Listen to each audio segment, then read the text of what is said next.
আজকে বাসুদেবপুরের মসজিদে ফজরের রক্তে কতজন মুসল্লি সালাত আদায় করতে এসেছিল?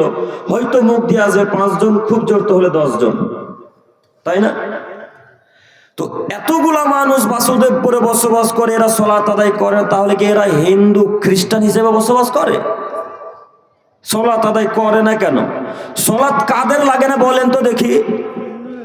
হিন্দুদের লাগে না, খ্রিস্টানদের লাগে না। না, এখানে একটা কথা, এখানে অনেক যুবক ভাইয়েরা আছে যে খ্রিস্টানেরা নাকি নামাজ পড়ে। নাউজুবিল্লাহি মিন জালিক। খ্রিস্টানেরা নামাজ পড়ে আপনাকে কে বললো? শত শত যুবক যারা কেরালাতে কাজ করে, কেরালাতে খ্রিস্টান বেশি, তাই না? কেরালা ওই আপনার ব্যাঙ্গালোর চেন্নাইতে খ্রিস্টান বেশি। তো এই যুবক ছেলেরা মনে করে রবিবার তারা চার্চে আসে, তাদের গির্জা ঘরে আসে। তো গির্জা ঘরে এসে কি যেন বলে, একটু ইবাদত করে তাদের প্রভুকে ডাকে।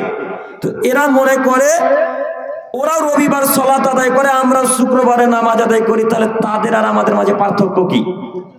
তো আপনি কি মনে করছেন তাদের ওই ইবাদতটা সালাতের মধ্যে গণ্য? জি না, তাদের ইবাদত ওই নেকি সালাতের মধ্যে গণ্য নয়। যারা আমরা ধারণা করেছি যে তারা সালাত আদায় করে, তাদের ধারণা ভুল। সালাত আদায় করে না খ্রিস্টানেরা, সালাত আদায় করে না ইহুদিরা, সালাত আদায় করে না বেধর্মীরা, সালাত আদায় করতে পারে না যারা পাগল হিসেবে পৃথিবীতে বসবাস করছে তারা। তো এখন এবার আমি আপনাদেরকে বাসুদেবপুরের সমস্ত মানুষকে বলতে চাইছি যে যারা এখন বর্তমানে সালাত আদায় করে না, এরা কি তাহলে পাগলের চাইতেও খারাপ? জি, পাগল তো নামাজ পড়তে পারে না, পাগলের নামাজও লাগে না। খ্রিস্টানেরা নামাজ পড়ে না, মরলেই জাহান্নাম। ইহুদিরা নামাজ পড়ে না, মরলেই জাহান্নাম। পাগলদের নামাজ আল্লাহ তাআলা চাই না। তো যারা নামাজ পড়ে তারা কি তাহলে পাগলের চাইতেও খারাপ? তারা কি খ্রিস্টানদের চাইতেও খারাপ? তারা কি ইহুদিদের চাইতেও খারাপ? পৃথিবীর বুকে যেখানে যারা মুসলিম হিসেবে বসবাস করছে, তাদেরকে যে কোনো মূল্যে 5 ওয়াক্ত সালাত আদায় করা লাগবে, যে কোনো মূল্যে। পৃথিবীতে যেখানে যারা মুসলিম হিসেবে বসবাস করছে, তাদের সকলকে যে কোনো মূল্যে 5 ওয়াক্ত সালাত আদায় করা লাগবে। একটু আমার দিকে তাকান। সালাতের মাধ্যমে বোঝা যায় কে মুসলিম আর কে কাফের। সালাতের মাধ্যমে বোঝা যায় কে মুসলিম কে কাফের। সালাত যে আদায় করলো সে মুসলিম, যে সালাত আদায় করলো না সে কাফের। যে সালাত আদায় করলো সে মুসলিম, যে সালাত আদায় করলো না সে কাফের।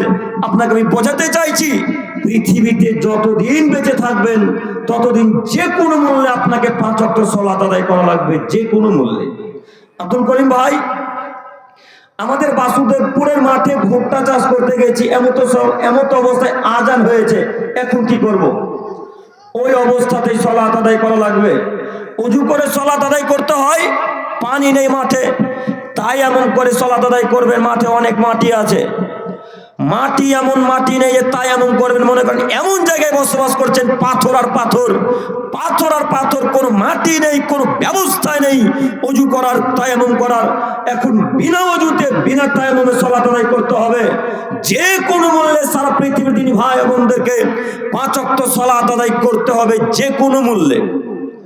আপনাকে আমি বক্তব্যের মাঝে শতদিন বলেছি যে আজকে বাসুদেবপুরে বলে দেন যে আমি খ্রিস্টান হিসেবে বাসুদেবপুরে বসবাস করছি, তাহলে আমি আপনাকে জিন্দেগিটা নামাজের ব্যাপারে বলবো না ইনশাআল্লাহ।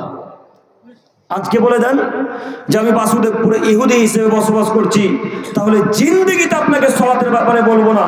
আর আজকের পর থেকে যদি আবার বলেন যে আমার নাম আব্দুর রহমান, আমি মুসলমানের বাচ্চা মুসলমান, তাহলে আমি আপনাকে কিয়ামত পর্যন্ত বলার অধিকার রাখি।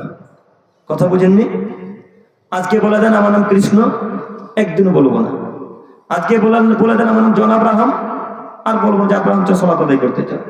যদি বলে যে আমার নাম আব্দুর রহমান, তাহলে আমি আপনাকে বলতে চাই যে আমি আপনাকে বলার অধিকার রাখি আপনার উপরে যে আপনাকে যে কোনো মূল্যে 5 ওয়াক্ত সালাত আদায় করতে হবে। সম্মানিত দিনী ভাই, আপনি কেন সালাত আদায় করবেন না কেন? এত বড় পৃথিবীতে বসবাস করছেন, বিনা অক্সিজেন, বিনা টাকাতে অক্সিজেন নিচ্ছেন, বিনা টাকা দেওয়াতে, ট্যাক্স দেওয়াতে জমিনে আল্লাহর চলাচল করছেন। এত বড় বড় উপহার আল্লাহ তাআলা আমাদেরকে দিয়েছেন। সেই বড় বড় উপহার দেওয়ার জন্য আমরা আল্লাহর জন্য 5 ওয়াক্ত সালাত আদায় করতে পারবো না? সালাত আদায় করবেন না কেন? সম্মানিত দিনী ভাই, একটু আপনাকে আমি একটা কথা বলি। আল্লাহ সুবহানাহু ওয়া তাআলা বলছেন যারা সালাত আদায় করে তারা অজ্ঞ মানুষ, তারা নাদান মানুষ। প্রমাণে আল্লাহ তাআলা বলেন ফাখালাফা মিন বাদিহিম খালফ, অতঃপর তাদের পরে এলো অপদার্থের দল, আদাউস সালাত, যারা তাদের সালাতকে নামাজকে নষ্ট করলো, ওয়াত্তাবাউস শাহওয়াত, যারা তাদের কুপ্রবৃত্তির অনুসরণ করলো অর্থাৎ মন মতো চললো, ফাসাউফা ইয়ালকাউনা গাইয়া, অচিরেই আমি আল্লাহ তাআলা তাদেরকে ভ্রান্ত পথে শাস্তি ভোগ করাবো। অত্র আয়াতে চারটা কথা। এক, ফাখালাফা মিন বাদিহিম খালফ, যারা সালাত আদায় করে না তারা অপদার্থ মানুষ, যারা নামাজ পড়ে না তারা অজ্ঞ মানুষ, যারা সালাত আদায় করে না তারা অশিক্ষিত মানুষ, যারা সালাত আদায় করে না তারা নির্লজ্জ মানুষ। এ কথা আল্লাহ বলছেন। বলেন এখন যদি আমি আপনাকে আল্লাহ তাআলার আয়াতের অর্থ বাংলাতে বোঝাই তাহলে আমি দোষী না আল্লাহ দোষী? আল্লাহ বলছেন তাদের পরে অপদার্থের দল, অশিক্ষিতদের দল। কারা? যারা নামাজ পড়ে না। পৃথিবীতে আপনাদের বাসুদেবপুরে এখন পর্যন্ত যারা সালাত আদায় করে না তারা সবাই অশিক্ষিত, তারা সবাই অশিক্ষিত, এরা সবাই অশিক্ষিত। আপনার বাপ যদি 14 বার মাস্টার ডিগ্রি পাস করে, আপনার আম্মা যদি 14 বার MA পাস ছাত্রী হয়, তবু আপনার আম্মা অশিক্ষিত নারী, তবু আপনার আব্বু অশিক্ষিত পুরুষ, আপনার আম্মা অশিক্ষিত নারী। এ কথাই চূড়ান্ত। সালাত আদায় করে শিক্ষিত মানুষ, সালাত আদায় করে শিক্ষিত নারী, সালাত আদায় করে শিক্ষিত পুরুষ, সালাত আদায় করে শিক্ষিত নারী। যারা সালাত আদায় করে তারাই শিক্ষিত মানুষ, যারা সালাত আদায় করে না তারা অশিক্ষিত পুরুষ, অশিক্ষিত নারী। এ কথা আল্লাহ তাআলা বলছেন। অতএব যদি নিজেকে শিক্ষিত পুরুষ মনে করেন তাহলে আজকের পর থেকেই 5 ওয়াক্ত সালাত আদায় করা লাগবে। পারবো ইনশাআল্লাহ? ইনশাআল্লাহ, ইনশাআল্লাহ। আর যদি মনে করেন যে না বাসুদেবপুর অশিক্ষিত হিসেবে বসবাস করছি, অশিক্ষিতই থাকবো, থাকেন না। কে নিষেধ করেছে আপনাকে? থাকেন অশিক্ষিত হয়ে। তবে একটা কথা মাথায় রাখবেন, আল্লাহ তাআলা অন্যত্র বলছেন ইন্নামা ইয়াতাযাক্কারু উলুল আলবাব। পৃথিবীর মানুষ শোনো, নিশ্চয় অবশ্যই যারা শিক্ষিত মানুষ তারাই উপদেশ গ্রহণ করে। অবশ্যই নিশ্চয়ই যারা শিক্ষিত মানুষ তারাই উপদেশ গ্রহণ করে। তো এতক্ষণ যাবত যত বক্তা, যত মানুষ আলোচনা করলো, এগুলো সব উপদেশমূলক কথা, তাই তো? এগুলো সব কি কথা? সব উপদেশমূলক কথা। এই উপদেশ গ্রহণ করবে কারা? কথা বলেন একটু। যারা শিক্ষিত মানুষ তারা। আজকে আমি আব্দুল করিম আমিনুল ইসলাম নামাজ নিয়ে, সালাত নিয়ে আলোচনা করলাম। তো আজকের পর থেকে যারা 5 ওয়াক্ত সালাত আদায় করবে এরা সবাই শিক্ষিত পুরুষ, শিক্ষিত নারী। আর আজকের পর থেকে যারা এই কথাকে লাথি মেরে দিয়ে ডেরে ফেলে দিবে এরা সবাই অশিক্ষিত নারী, এরা সবাই অশিক্ষিত পুরুষ। বোঝেননি কথা মনে হয়? যদিও নিজেকে মনে করেন মাস্টার ডিগ্রি পাস, আপনার মাস্টার ডিগ্রি পায়ের তলে পুঁতে দিতে এসেছে আজকে। কিসের মাস্টার আপনি? 5 ওয়াক্ত সালাত আদায় করেন না মাস্টার আপনি? না, আপনার মাস্টার বিদ্যা কাজ করেন। কিসের আপনি শিক্ষিত পুরুষ? যেই বিদ্যা সালাত থেকে দূরে রাখে, যেই বিদ্যা আল্লাহ এবং তার রাসূল থেকে দূরে রাখে, ওই বিদ্যাকে মাটির তলে পুঁতে দেন না গো।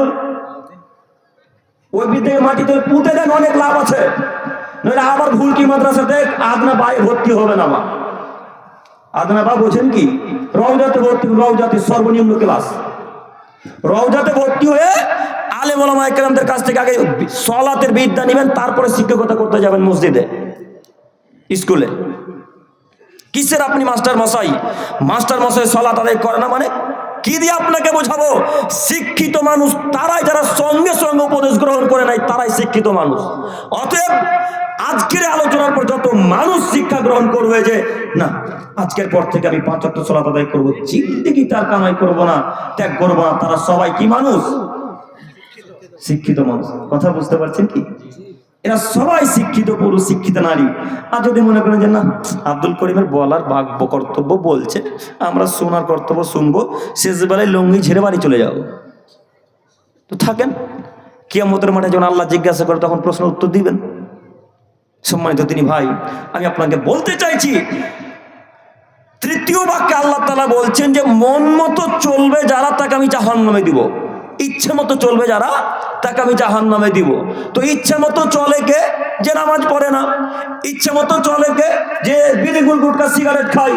ইচ্ছা মতো চলে কে? যে আল্লাহর বিধানকে লঙ্ঘন করে চলে, রাসূলের বিধানকে যে লঙ্ঘন করে চলে, তারা ইচ্ছা মতো চলে। আল্লাহ বলছেন ইচ্ছা মতো যারা চলে তাদেরকে আমি আল্লাহ তাআলা ভ্রান্ত পথের শাস্তি ভোগ করাবো। ভ্রান্ত পথ, ভ্রান্ত পথ কোনটা আমি আপনাকে এখন কি দিয়ে বুঝাবো? ভ্রান্ত পথ মানে যারা জাহান্নামের পথে হাঁটছে, সেটা হলো ভ্রান্ত পথ। তার মানে হিন্দু, খ্রিস্টান, বেদাতি, শিরককারী, মুশরিক, মাজার পূজারীরা ভ্রান্ত পথে আছে। এরা জান্নাতুল ফেরদাউস যাবে না জাহান্নামে যাবে? জি, জাহান্নামে যাবে।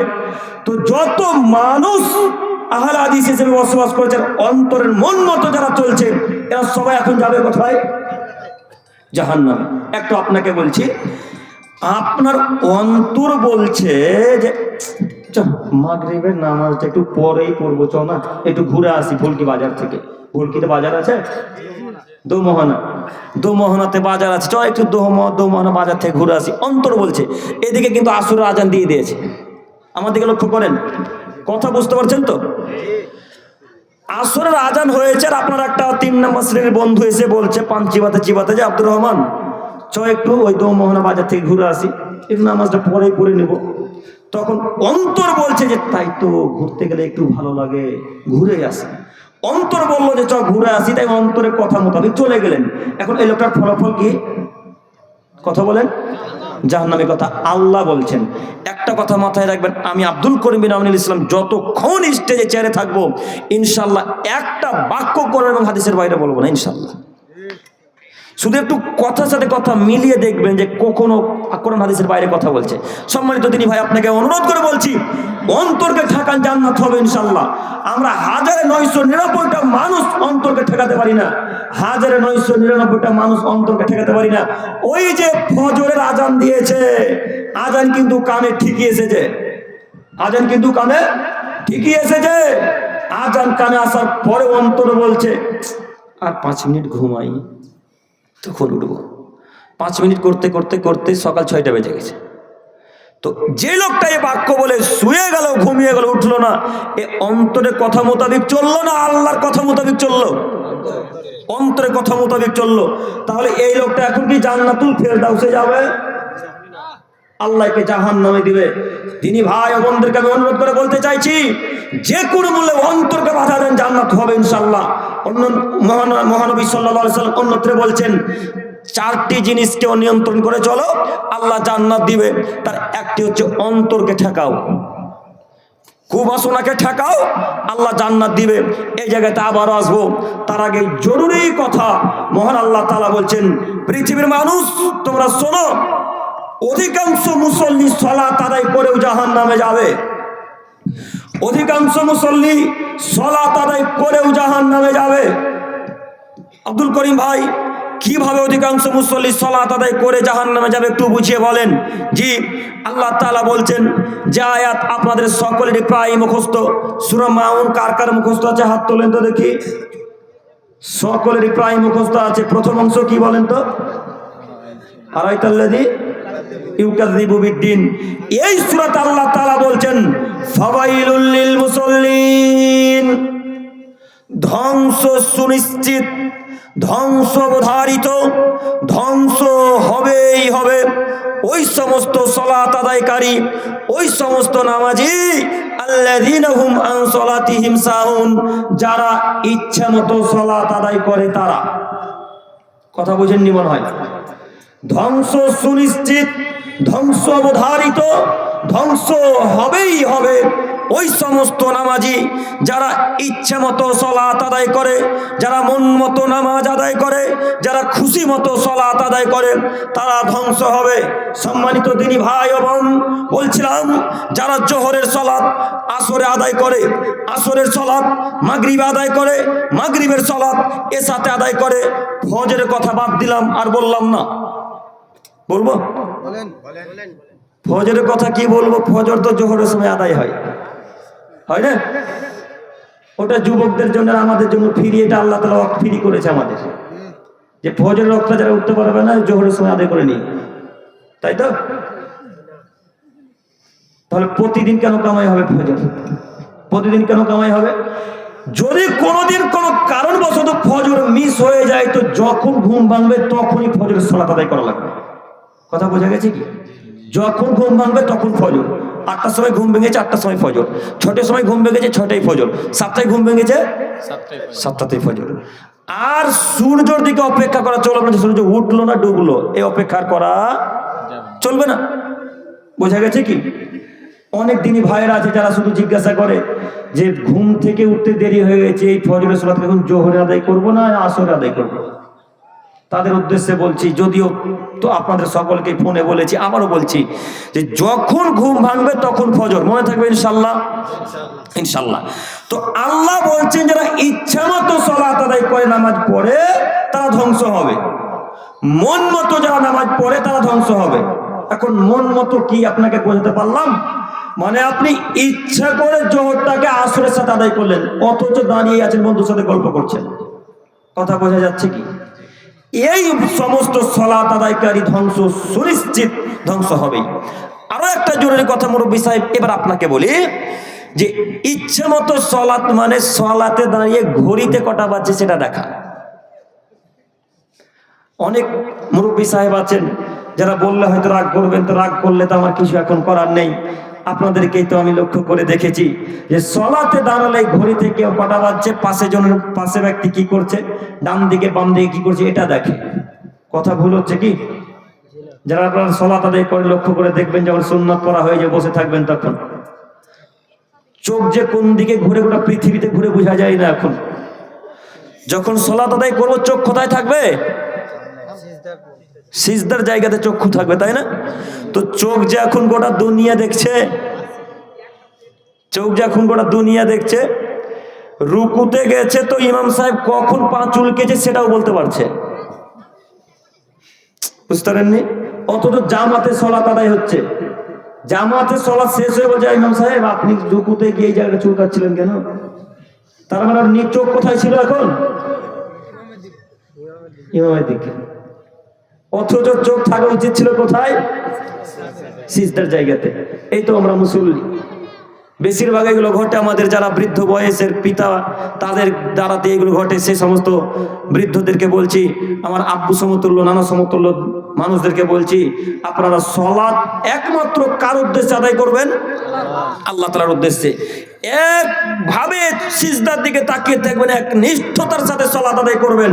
কে কি করলো, কে কাকে মারলো, কে পা চুলকালো, কে বগল চুলকালো এটা দেখার কোনো কারণ নয়।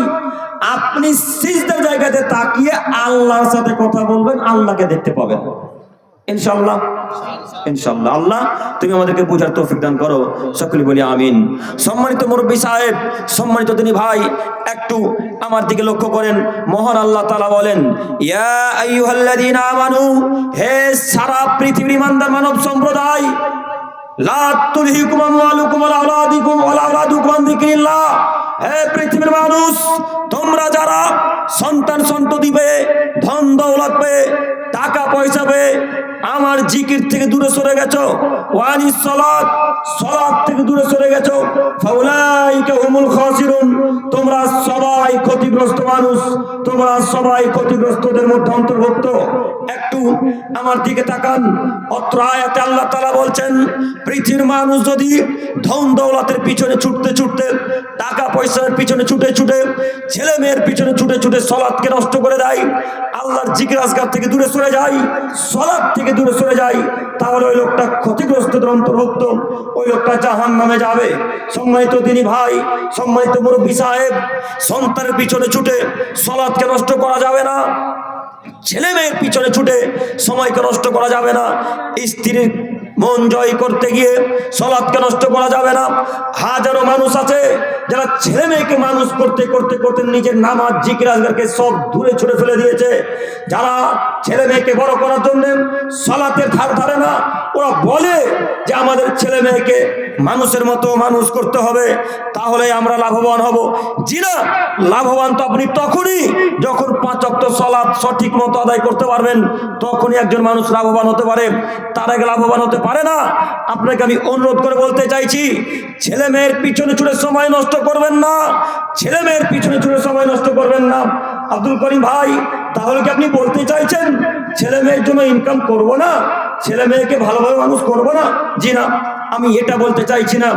ছেলে মেয়েকে মানুষের মতো মানুষ করতে হবে, ছেলে মেয়ের জন্য টাকা উপার্জন করতে হবে, কথা ঠিক। তবে সালাত আদায় করেই ছেলে মেয়ের জন্য টাকা ইনকাম করতে হবে, সালাত আদায় করে স্ত্রীর জন্য টাকা ইনকাম করতে হবে, সালাত আদায় করে ছেলে মেয়ে স্ত্রী মা বাবার জন্য টাকা ইনকাম করতে হবে। যদি সালাত আদায় করতে না পারেন, তাহলে এই টাকা আপনার কোনো উপকারে আসবে না, এই টাকা আপনার কোনো উপকারে আসবে না। আপনাকে আরো একটা কথা বলি, আপনি ধন দৌলতের পিছনে ছুটে সালাতকে নষ্ট করলেন, নেতার পিছনে ছুটে না সময়কে নষ্ট করলেন, নেতার পিছনে ছুটে সময়কে নষ্ট করলেন, নেতার পিছনে ছুটে ছুটে ছুটে ছুটে বলছেন অমুকের চরিত্র ফুলের মতো পবিত্র, অমুকের চরিত্র ফুলের মতো পবিত্র, অমুকের চরিত্র ফুলের মতো পবিত্র। বেটা, যার চরিত্রের গুণগান গাইছো তুমি, তুমি জানো তার চরিত্র কত খারাপ, তুমি তার মিছিলে গেলে কেন? ওই মিছিলে গিয়ে তুমি সালাত নষ্ট করেছো, ওই মিছিলে গিয়ে তুমি আসরের নামাজ ছেড়েছো, ওই মিছিলে গিয়ে তুমি মাগরিবের সালাত ছেড়েছো, ওই মিছিলে গিয়ে তুমি ইশার সালাত ছেড়েছো। তোমার এই সালাতের নাকি বাতিল, এই সালাতের নাকি বাতিল, এই সালাতের নাকি বাতিল। এই নেতার পিছনে যত মানুষ ছুটেছে, এরা ধ্বংস হবেই, এরা ধ্বংস হবেই, এরা ধ্বংস হবেই। আপনি বললেন কিভাবে অমুকের চরিত্র ফুলের মতো পবিত্র? একবার খোঁজ নিয়ে দেখেন কত তার চরিত্র খারাপ, একবার খোঁজ নিয়ে দেখেন কত তার চরিত্র খারাপ। আপনি এই বাক্য বললেন কেন? আপনি জানেন সে কত টাকা মেরে আপনাদের রাস্তাতে তৈরি করেনি, লক্ষ কোটি টাকা মেরে রাস্তা তৈরি করেনি, লক্ষ কোটি টাকা পকেটে রেখে আপনাদের সাথে কথাবার্তা বলে, হাজার কোটি টাকা পকেটে রেখে আপনাদের সাথে ভালোভাবে কথাবার্তা বলে। আপনি জানেন না কেন তার চরিত্রের গুণগান গাইলেন? ওই যে ঢালাই রাস্তা, ওটা কি ঢালাই রাস্তা? যে ওটা ঢালাই রাস্তা তো রাস্তাই নাই, ঢালাই রাস্তা। এই নেতার গুণগান গাইতে গিয়ে আপনি মিছিল গায়ে গিয়েছেন। এই নেতাকে উপর থেকে আদেশ করেছে 10 ইঞ্চি রোড ঢালাই দিতে হবে। কয় ইঞ্চি বলেন তো দেখি? 10 ইঞ্চি রোড ঢালাই দিতে হবে। এই নেতা এখন ঢালাই দিয়েছে 6 ইঞ্চি, 4 ইঞ্চি, তার 4 ইঞ্চি টাকা তার পকেটে। বলেন তার চরিত্র কিভাবে ভালো হলো? কথা বলেন, কথা বলেন না গো, ভয় লাগছে নাকি? চেয়ারে আমি আছি, চেয়ারে আমি আছি, মারলে আমাকে মারবে এই গ্রামের চেয়ারম্যান নেতারা, আপনাদেরকে মারবে না। আবারও বলি, বাড়ির টাকা মানে আপনারা পান না, পান না? না কেন পান না? পশ্চিমবাংলা আপনাদের নাই, দেয় না, না পান না? সত্যি পান না? কিছু কিছু পাই, হয়তো বাড়ির টাকা আছে, দোতলাওয়ালারাই তো পাবে, ওদের যে লিঙ্ক আছে ওদের সাথে। তো আপনাদেরকে বলছে একটু দেখুন, দেখুন আমার দিকে তাকান। এই যে বাড়ির টাকা উপর থেকে হয়তো আদেশ করেছে 1,70,000 দিতে হবে, আপনাদের কত দেয় জানি না, কেউ কেউ বলতে পারেন কত দেয়? 1,20,000। কিন্তু আমাদের আইডিয়া, আমাদের আনুমানিক আমার আইডিয়া বলে এই টাকা হয়তো 1,70,000 বা 2 লাখ আছে, আপনাদেরকে দেয় 1,20,000। কথা মিলছে কি? হতে পারে মানে এটাই ঠিক, এটাই ঠিক। 1,70,000 অথবা 2 লাখ আছে। যদি পৌরসভা এলাকা হয় তাহলে 5 লাখ অথবা 5.5 লাখ টাকা আছে, আর যদি পঞ্চায়েত এলাকা হয় তাহলে 2 লাখ অথবা কাউকে 2.5 লাখ দেয়। এবার আপনাকে আমি বলতে চাইছি যে আপনার বাড়ির টাকা এলো 2 লাখ টাকা, 1,20,000 টাকা দিল, বাদ বাকি টাকা ওই নেতার বাপের টাকা নাকি? হ্যাঁ বলেন, তার চরিত্র গুণগান গাইলেন কেন? কেন মিছিলে গেলেন আপনি? কেন মিছিলে গেলেন আপনি? কেন বললেন অমুকের চরিত্র ফুলের মতো পবিত্র? আপনি জানেন না লক্ষ কোটি টাকা বাড়ি মেরে খেয়েছে, আজ পর্যন্ত কোনো মানুষকে, বাসুদেবপুরের মানুষকে বাড়ি করে দেয়নি। কেন চরিত্রের গুণগান গাইলেন? কেন চরিত্রের গুণগান গাইলেন? হাজার এতিমের টাকা আছে, ঈদের সময় কত বিধবা মহিলাদের কাপড় আছে, লক্ষ লক্ষ কাপড় আছে, দেয় 1,000 কাপড়। কিসের চরিত্রের গুণগান গাইলেন আপনি? কথা বুঝতে পারেন না? কথা কি ভুল হচ্ছে আমার? কেন তার গুণগান গাইলেন? আপনাকে আল্লাহ তাআলা বলেন, ও আব্দুর রহমান, সেই দিন বাসুদেবপুরে অমুকের চরিত্র ফুলের মতো পবিত্র বলছিলে, বেটা আসলে কি তার চরিত্র ফুলের মতো পবিত্র? তখন আপনি কি বলবেন? তখন আল্লাহকে বলবেন, আল্লাহ আমাকে 500 টাকা দিয়েছিল, তাই চরিত্র গুণগান গাইছিলেন। আর দেখেন খোঁজনে দেখেন, যত মানুষ তার চরিত্রে গুণগান গাই, কাউকে 1000 দিয়েছে না, কাউকে 1500 টাকা দিয়েছে। এই জন্য তো ওই বুলেট বাইক বলেন আর আরটিআর বলেন আর ওই গ্ল্যামার বলেন আর স্প্লেন্ডার বলেন, যখন মিছিল বেরোচ্ছে প্রত্যেকটা হ্যান্ডেলের আগে সামনে পতাকা আছে। হ্যাঁ, তো এরা টাকা, তেল ভরা টাকা দিয়েছে, তারপরে গেছে গো, নইলে যাবে না। তাহলে বলেন কি করে তার চরিত্র ভালো হলো? আমি কি কথা বুঝাতে পারছি? কিভাবে তার চরিত্র ভালো হলো? আপনি কেন তার পিছনে সময় নষ্ট করলেন? আপনাকে আল্লাহ বলবেন, ওদের পিছনে ছুটে তুমি সালাত নষ্ট করেছো। এই প্রশ্ন যদি আল্লাহ আপনাকে করে, তখন আপনি কি করবেন বলেন? আজকের পর থেকে আর ইনশাআল্লাহ কোন নেতার পিছনে যাব না, ইনশাআল্লাহ, ইনশাআল্লাহ নেতার পিছনে যাব না। নেতার পিছনে আমরা কেন যাব? নেতা আমাদের কাছে আসবে, যে নেতা আমাদের কাছে আসবে।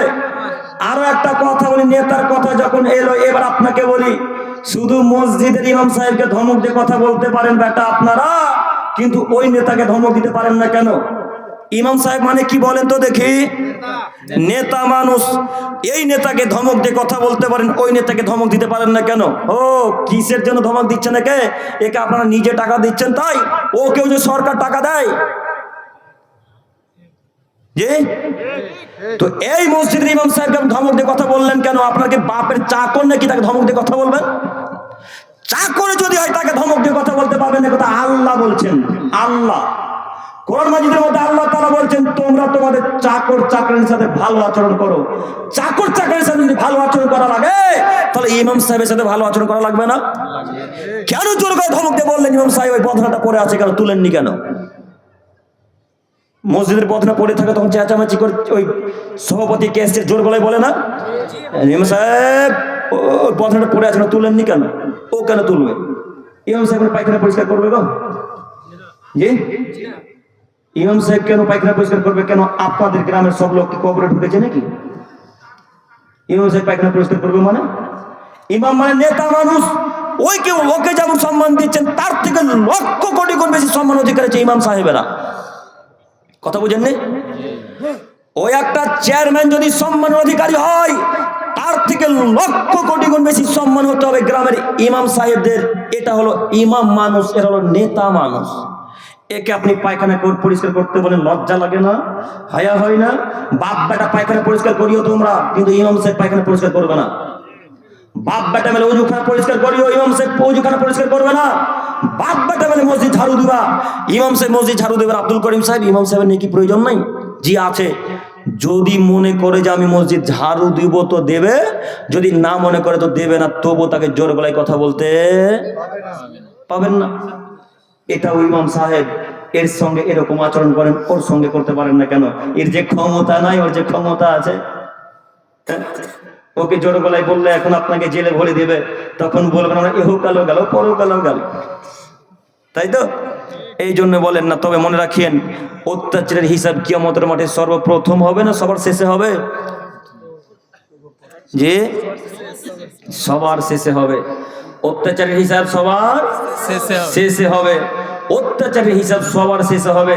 যত সভাপতি, যত ক্যাশিয়ার, যত গ্রামের মানুষ ইমামকে ধমক দিয়ে কথা বলেছে, এদের হিসাব সবার শেষে হবে। এরা কিয়ামতের মাঠে দাঁড়িয়ে থাকবে। হিসাব করে চলিয়েন, হিসাব নিকাশ করে ইমাম সাহেবের সাথে কথা বলবেন, ইনশাআল্লাহ। ইনশাআল্লাহ বলছিলাম, সালাত আদায় করতে হবে, মানুষের পিছনে সময় নষ্ট করা যাবে না। মানুষের পিছনে ছুটে সময় নষ্ট করবেন না। আল্লাহ তাআলা বলছেন, যদি তোমরা এদের পিছনে ছুটে সময় নষ্ট করো, তাহলে তোমরা ক্ষতিগ্রস্তদের অন্তর্ভুক্ত হবে। যারা জাহান্নামী মানুষ, তারা যাবে যেমন জাহান্নামে। যত মানুষ মানুষের পিছনে ছুটে সময় নষ্ট করবে, এরাও জাহান্নামে যাবে। সম্মানিত দিনী ভাই, জরুরি এখানে একটি কথা আপনাকে আমি বলতে চাইছি, একটু মনোযোগ দিয়ে কথা শ্রবণ করেন। যে বলছিলাম যে আপনি ছেলে মেয়ের জন্য টাকা উপার্জন করবেন, এই কথা 100% সত্য। ছেলে মেয়েদের জন্য টাকা উপার্জন করবেন, এই কথা 100% সত্য। তবে আগে সালাত আদায় করে ছেলে মেয়ের জন্য টাকা উপার্জন করা লাগবে, মনে থাকবে ইনশাআল্লাহ। আজকে থেকে কি আমরা সকলে 5 ওয়াক্ত সালাত আদায় করতে পারবো? ইনশাআল্লাহ, ইনশাআল্লাহ। আল্লাহ তুমি আমাদেরকে কবুল করো, সকলে বলি আমিন। সম্মানিত দিনী ভাই, এবার একটা হাদিস পেশ করে তারপর আবার সালাতের দিকে এগিয়ে যাব। মহান আল্লাহর রাসূল সাল্লাল্লাহু আলাইহি সাল্লাম বলেন, কিয়ামতের পূর্বে এমন কিছু আলেম বের হবে, কিয়ামতের পূর্বে এমন কিছু আলেম বের হবে যারা জাহান্নামের গেটে দাঁড়িয়ে থাকবে, আর সমস্ত পৃথিবীর মানুষকে ওই গেটের দিকে ডাকবে, আর প্রায় সকলে ওই আলেমের ডাকে সাড়া দিবে। একটু আমার দিকে তাকান, অতীব মূল্যবান গুরুত্বপূর্ণ কথা বলতে চাচ্ছি আপনাকে। সেটা হচ্ছে এই, আল্লাহ নবী সাল্লাল্লাহু আলাইহি সাল্লাম বলছেন, কিয়ামতের পূর্বে এমন কিছু আলেম বের হবে যারা জাহান্নামের গেটে দাঁড়িয়ে থাকবে। জাহান্নামের গেটে দাঁড়িয়ে থেকে সমস্ত মানুষকে দাওয়াত দিবে, ওই সব মানুষ ওর ডাকে সাড়া দিবে, ওই লোকটার ডাকে, ওই আলেমের ডাকে, ওই মানুষের ডাকে যত মানুষ সাড়া দিবে, এই আলেম জাহান্নামে যাবে যেমন, যত মানুষ তার ডাকে সাড়া দিবে তারাও জাহান্নামে যাবে তেমন। হাদিস পেশ করলাম কেন? একটু মনোযোগ দিয়ে বক্তব্য শোনেন। আর একটা হাদিস পেশ করে দুইটা হাদিসের ব্যাখ্যা একসাথে করব। রাসূলের দাস সাওবান রাদিয়াল্লাহু তাআলা আনহু, আল্লাহ রাসূলের দাসের নাম কি বললাম? সাওবান রাদিয়াল্লাহু তাআলা আনহু বলছেন, রাসূল সাল্লাল্লাহু আলাইহি সাল্লাম বলেছেন, ইন্না মিম্মা তাখাওয়াফু আলা উম্মতি আইম্মাতাম মুদিল্লিন। এ পৃথিবীর মানুষ শোনো, আমার জীবনে বড় ভয় 3 শ্রেণীর মানুষকে নিয়ে। আমার জীবনে বড় ভয় হয় 3টি বিষয় নিয়ে। আমার জীবন বড় ভয় হয় 3টি বিষয় নিয়ে। এক, আইম্মাতাম মুদিল্লিন, ভ্রান্ত হুজুরদেরকে নিয়ে, ভ্রান্ত আলেমদেরকে নিয়ে, ভ্রান্ত বক্তাদেরকে নিয়ে আমার জীবনে বড় ভয়। এই বাক্যের ব্যাখ্যা এবার আপনাকে আমি করতে চাচ্ছি। এই বাক্যের ব্যাখ্যা এবার আপনাকে বলছি। আল্লাহর নবী বলছেন, আমার জীবনে বড় 3টা বিষয়কে নিয়ে ভয়। তার 1 নম্বর হচ্ছে আইম্মাতাম মুদিল্লিন, ভ্রান্ত হুজুর, ভ্রান্ত আলেম। এবার আপনাকে বলি, মানুষ যদি ভ্রান্ত না হতো তাহলে বেদাত চালু হতো না। আলেম যদি ভ্রান্ত না হতো তাহলে শিরক চালু হতো না। আলেম যদি ভ্রান্ত না হতো তাহলে স্টেজে 14-15 বছরের মহিলা, 16-17 বছরের মহিলা, কন্যা মানুষেরা গজল গাইতে পারতো না। একটু আপনারা আমার দিকে তাকান। আপনারা যারা ভিডিও রেকর্ডিং করছেন, ভালো করে ভিডিও করেন তো। সব থেকে যেটা গুরুত্বপূর্ণ কথা সেটা হচ্ছে এই, হাজার হাজার প্রতিষ্ঠান, এখন হাজার হাজার প্রতিষ্ঠান, প্রত্যেক গ্রামে একটা করে প্রতিষ্ঠান আছে, কোন গ্রামে 2টা থেকে 3টা করে প্রতিষ্ঠান আছে। এরা যখন বাৎসরিক অনুষ্ঠান করে, এরা যখন বাৎসরিক জালসা করে বা বাৎসরিক আঞ্জুমান করে বা বাৎসরিক যখন অনুষ্ঠান করে, তখন এরকম কিছু স্টেজ তৈরি করা হয়। স্টেজ তৈরি করার পর ওইখানে মহিলারা ডান্স করে, আর তার বাপ চেয়ারে বসে আছে। হেডমাস্টার চেয়ারে বসে আছে, হেড মাওলানা চেয়ারে বসে আছেন। হেড মাওলানার সামনে 16-17 বছরের পূর্ণ যুবতী মহিলা ওই মঞ্চে ডান্স করে, আর হেডমাস্টার, হেড মুলবি সাহেব এইভাবে চোখ তুলে দেখে আছে। বলেন এরা ভ্রান্ত হুজুর কিনা? ওই মঞ্চে আবার ডিজে গানও বাজে। কিসের আলেম আপনি? ওই মঞ্চে আবার গান বাজনাও বাজে। কিসের মানুষ আপনি? ওই মঞ্চে আবার ডিজে গান বাজে। ওই মঞ্চে একজন 17 বছরের পূর্ণ যুবতী মহিলা কিভাবে গজাল বলতে পারে? বোরখা খুলে দিয়ে ডান্স করে, বোরখা পরে ডান্স করে। এটা নাকি ইসলামিক ডান্স? ছি ছি ছি ছি ছি। ও ইমাম সাহেব, ও আলেম সাহেব, আপনি বিদ্যা বুদ্ধি কি সব দোমোহনার বাজারে বিক্রি করে খেলেন? সব বিদ্যা বুদ্ধি কি সভাপতিকে দিয়ে দিয়েছেন? সব বিদ্যা বুদ্ধি কি মাদ্রাসার কমিটিদের ভয়ে বেঁচে দিয়েছেন নাকি? কেন আপনি বসে আছেন ওই স্টেজে ডান্স হবে? আপনি বসে আছেন ওই স্টেজে মহিলারা গজল গাইবে কেন? এই মহিলাদের গজল গাওয়া হারাম, এইভাবে মহিলাদের ডান্স করা হারাম, মহিলাদের এইভাবে ডান্স করা হারাম। একজন 17 বছরের পূর্ণ যুবতী মহিলা কিভাবে গজল বলতে পারে? একেবারে ভরা মানুষের সামনে হাজার হাজার মাইক চতুর্দিকে লাগা আছে, এইভাবে মাইকের সামনে গজল বলে, ওই গজলের কণ্ঠ কি কোনো পুরুষ মানুষ পায় না? বলেন পাচ্ছে কি? এই মঞ্চে হেড মাওলানা বসে থাকে, ওই হেড মাওলানা নিষেধ করবো না কেন? ওই মঞ্চে যে মঞ্চে হেড মাওলানা আছেন, ওই মঞ্চে ডিজে বক্স বাজে, ওই হেড মাওলানা লাথি মেরে মঞ্চ থেকে পালিয়ে গেল না কেন? মঞ্চে বসে থাকবে কেন? কেন বসে থাকবে? কিসের আলেম আপনি? কিসের শিক্ষিত মানুষ আপনি? কিসের হেড মাওলানা আপনি? আপনার বিদ্যাকে মাটি তুলে পুঁতে দেন না, অনেক কাজ আছে। পুঁতে দেন, অনেক কাজ আছে। আপনি বসে থাকবেন, আপনার চোখের সামনে একজন যুবক একজন যুবতী ড্যান্স করে আপনি দেখবেন, মানে কিভাবে দেখতে পারেন? হাজার হাজার প্রতিষ্ঠানের এরকম অবস্থা, হাজার হাজার প্রতিষ্ঠানের এরকম অবস্থা।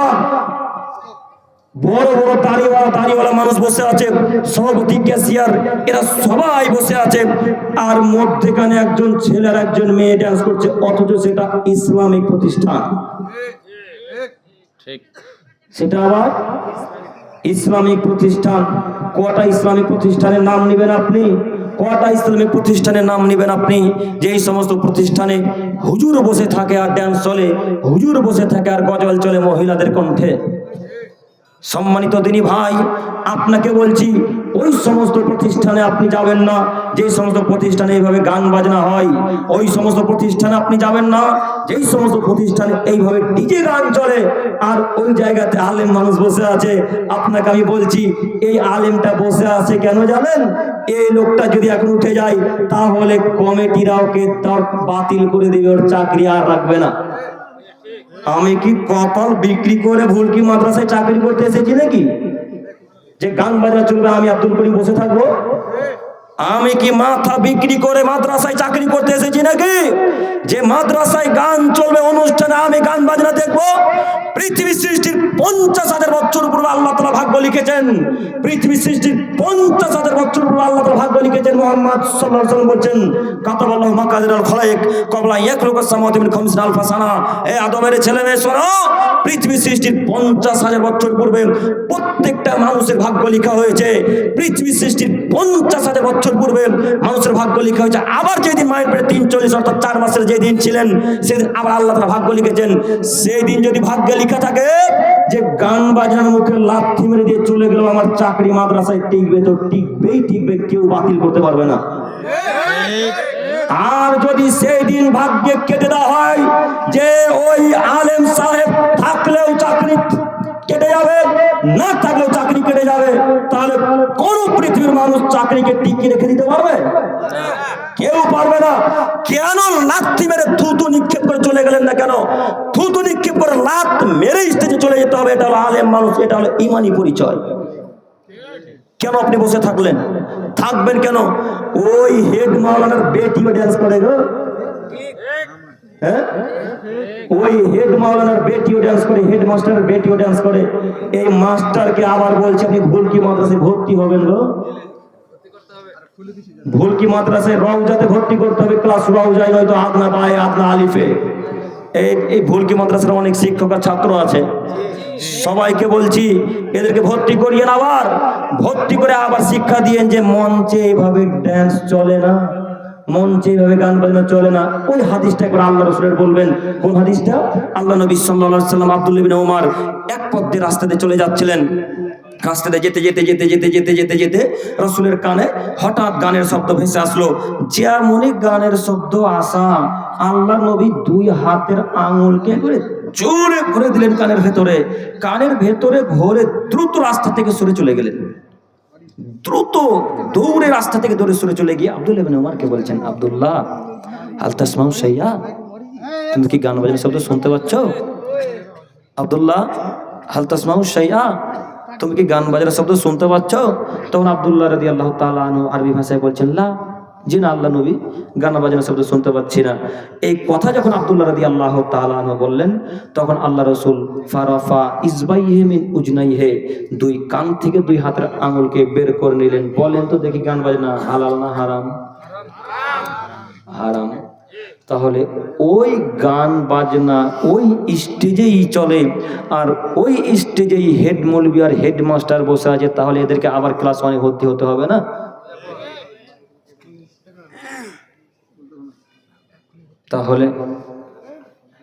তাহলে বলেন কেন ওইভাবে হেড মৌলবি বসে থাকলো, হেডমাস্টার কেন বসে থাকলো?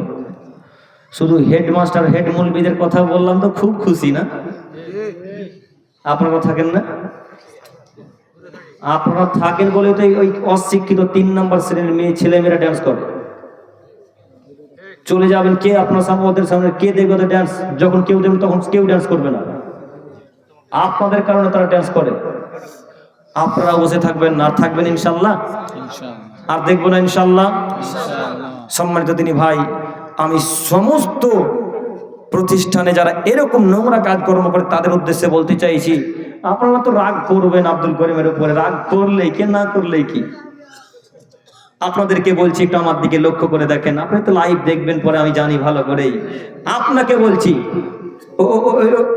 আল্লাহকে ভয় করে প্রতিষ্ঠান চালান, আল্লাহকে ভয় করে প্রতিষ্ঠানটা চালান, পরকালে জান্নাত হতে পারে ইনশাল্লাহ। মানুষের মন জয় করার জন্য, বেশি ছাত্র ছাত্রী নেওয়ার জন্য এরকম আচার আচরণ করিয়ে নিন না, নইলে এহকালও যাবে পরকালও যাবে। সম্মানিত দিনী ভাই, আমি বলতে চাইছিলাম এগুলো সব কুসংস্কার। তাই আল্লাহ নবী সাল্লাল্লাহু আলাইহি সাল্লাম বললেন,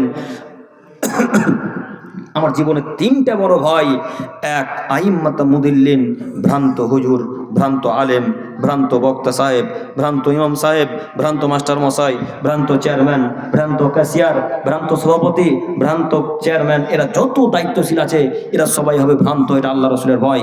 2 ওয়াসাতা'বুদু কাওয়ালি মিন উম্মাতিল আওসান, আমার উম্মতের কিছু মানুষ মূর্তি পূজা করবে, এটা আমার জীবনে বড় ভয়। সম্মানিত যুবক ভাইরা, একটু আমার দিকে তাকান। আমার জীবনে বড় ভয়, আমার উম্মতের কিছু মানুষ মূর্তি পূজা করবে।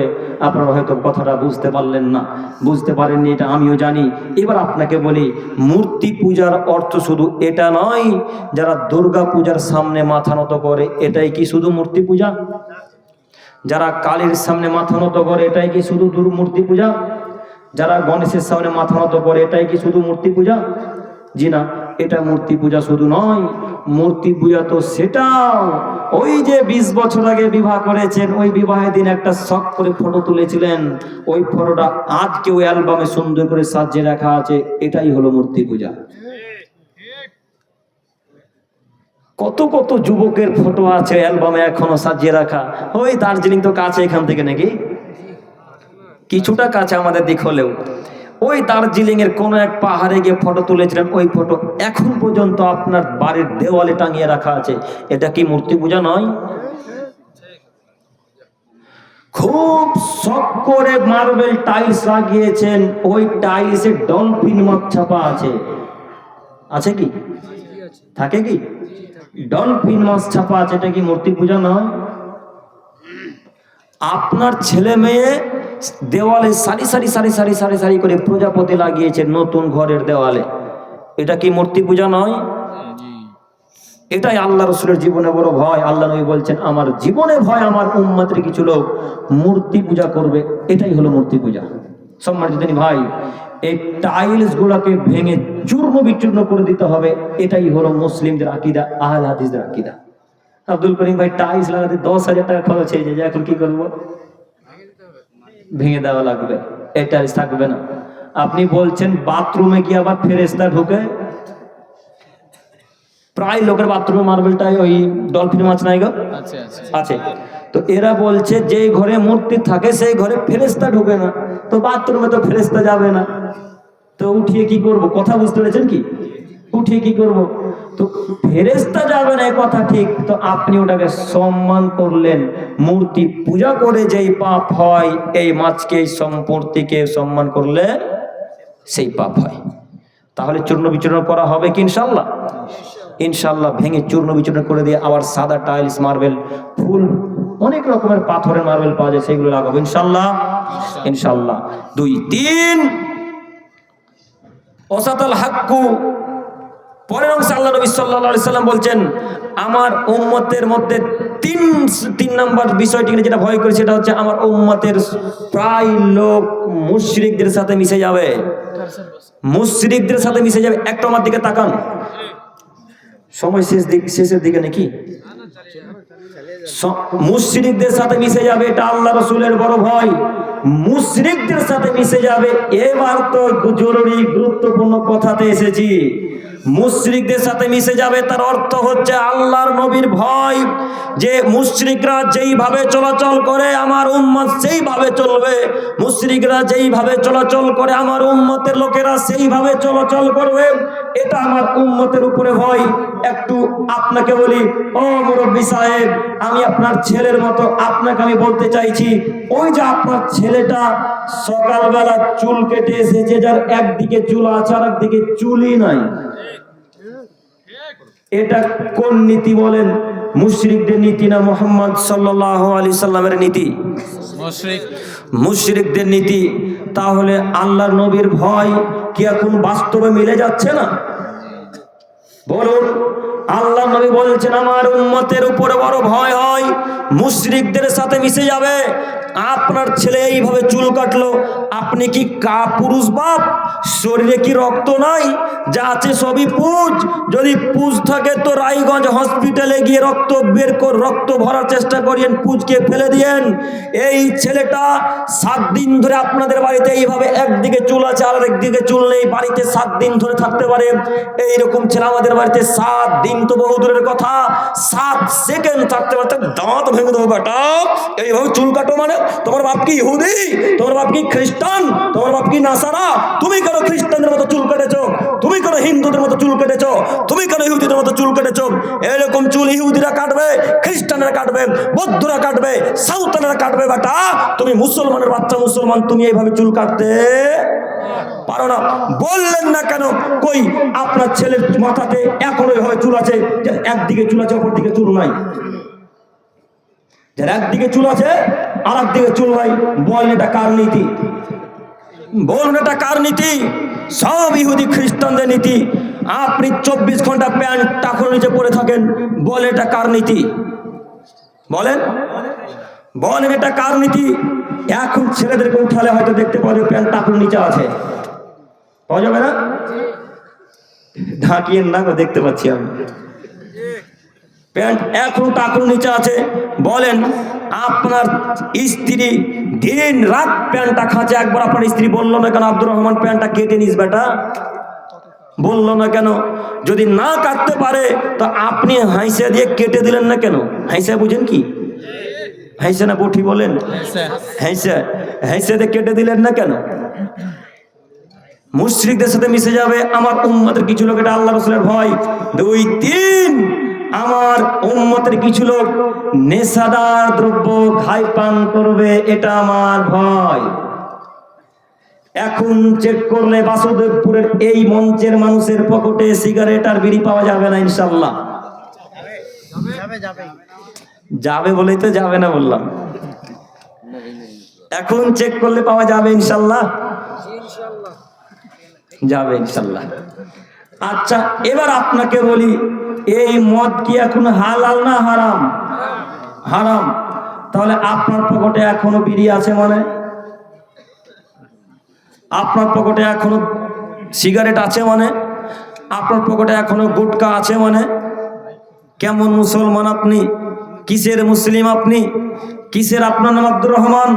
কিসের আপনার নাম আব্দুল সাত্তার? কিসের আপনার নাম আব্দুল করিম? কেন পকেটে বিড়ি নিয়ে বসে আছেন?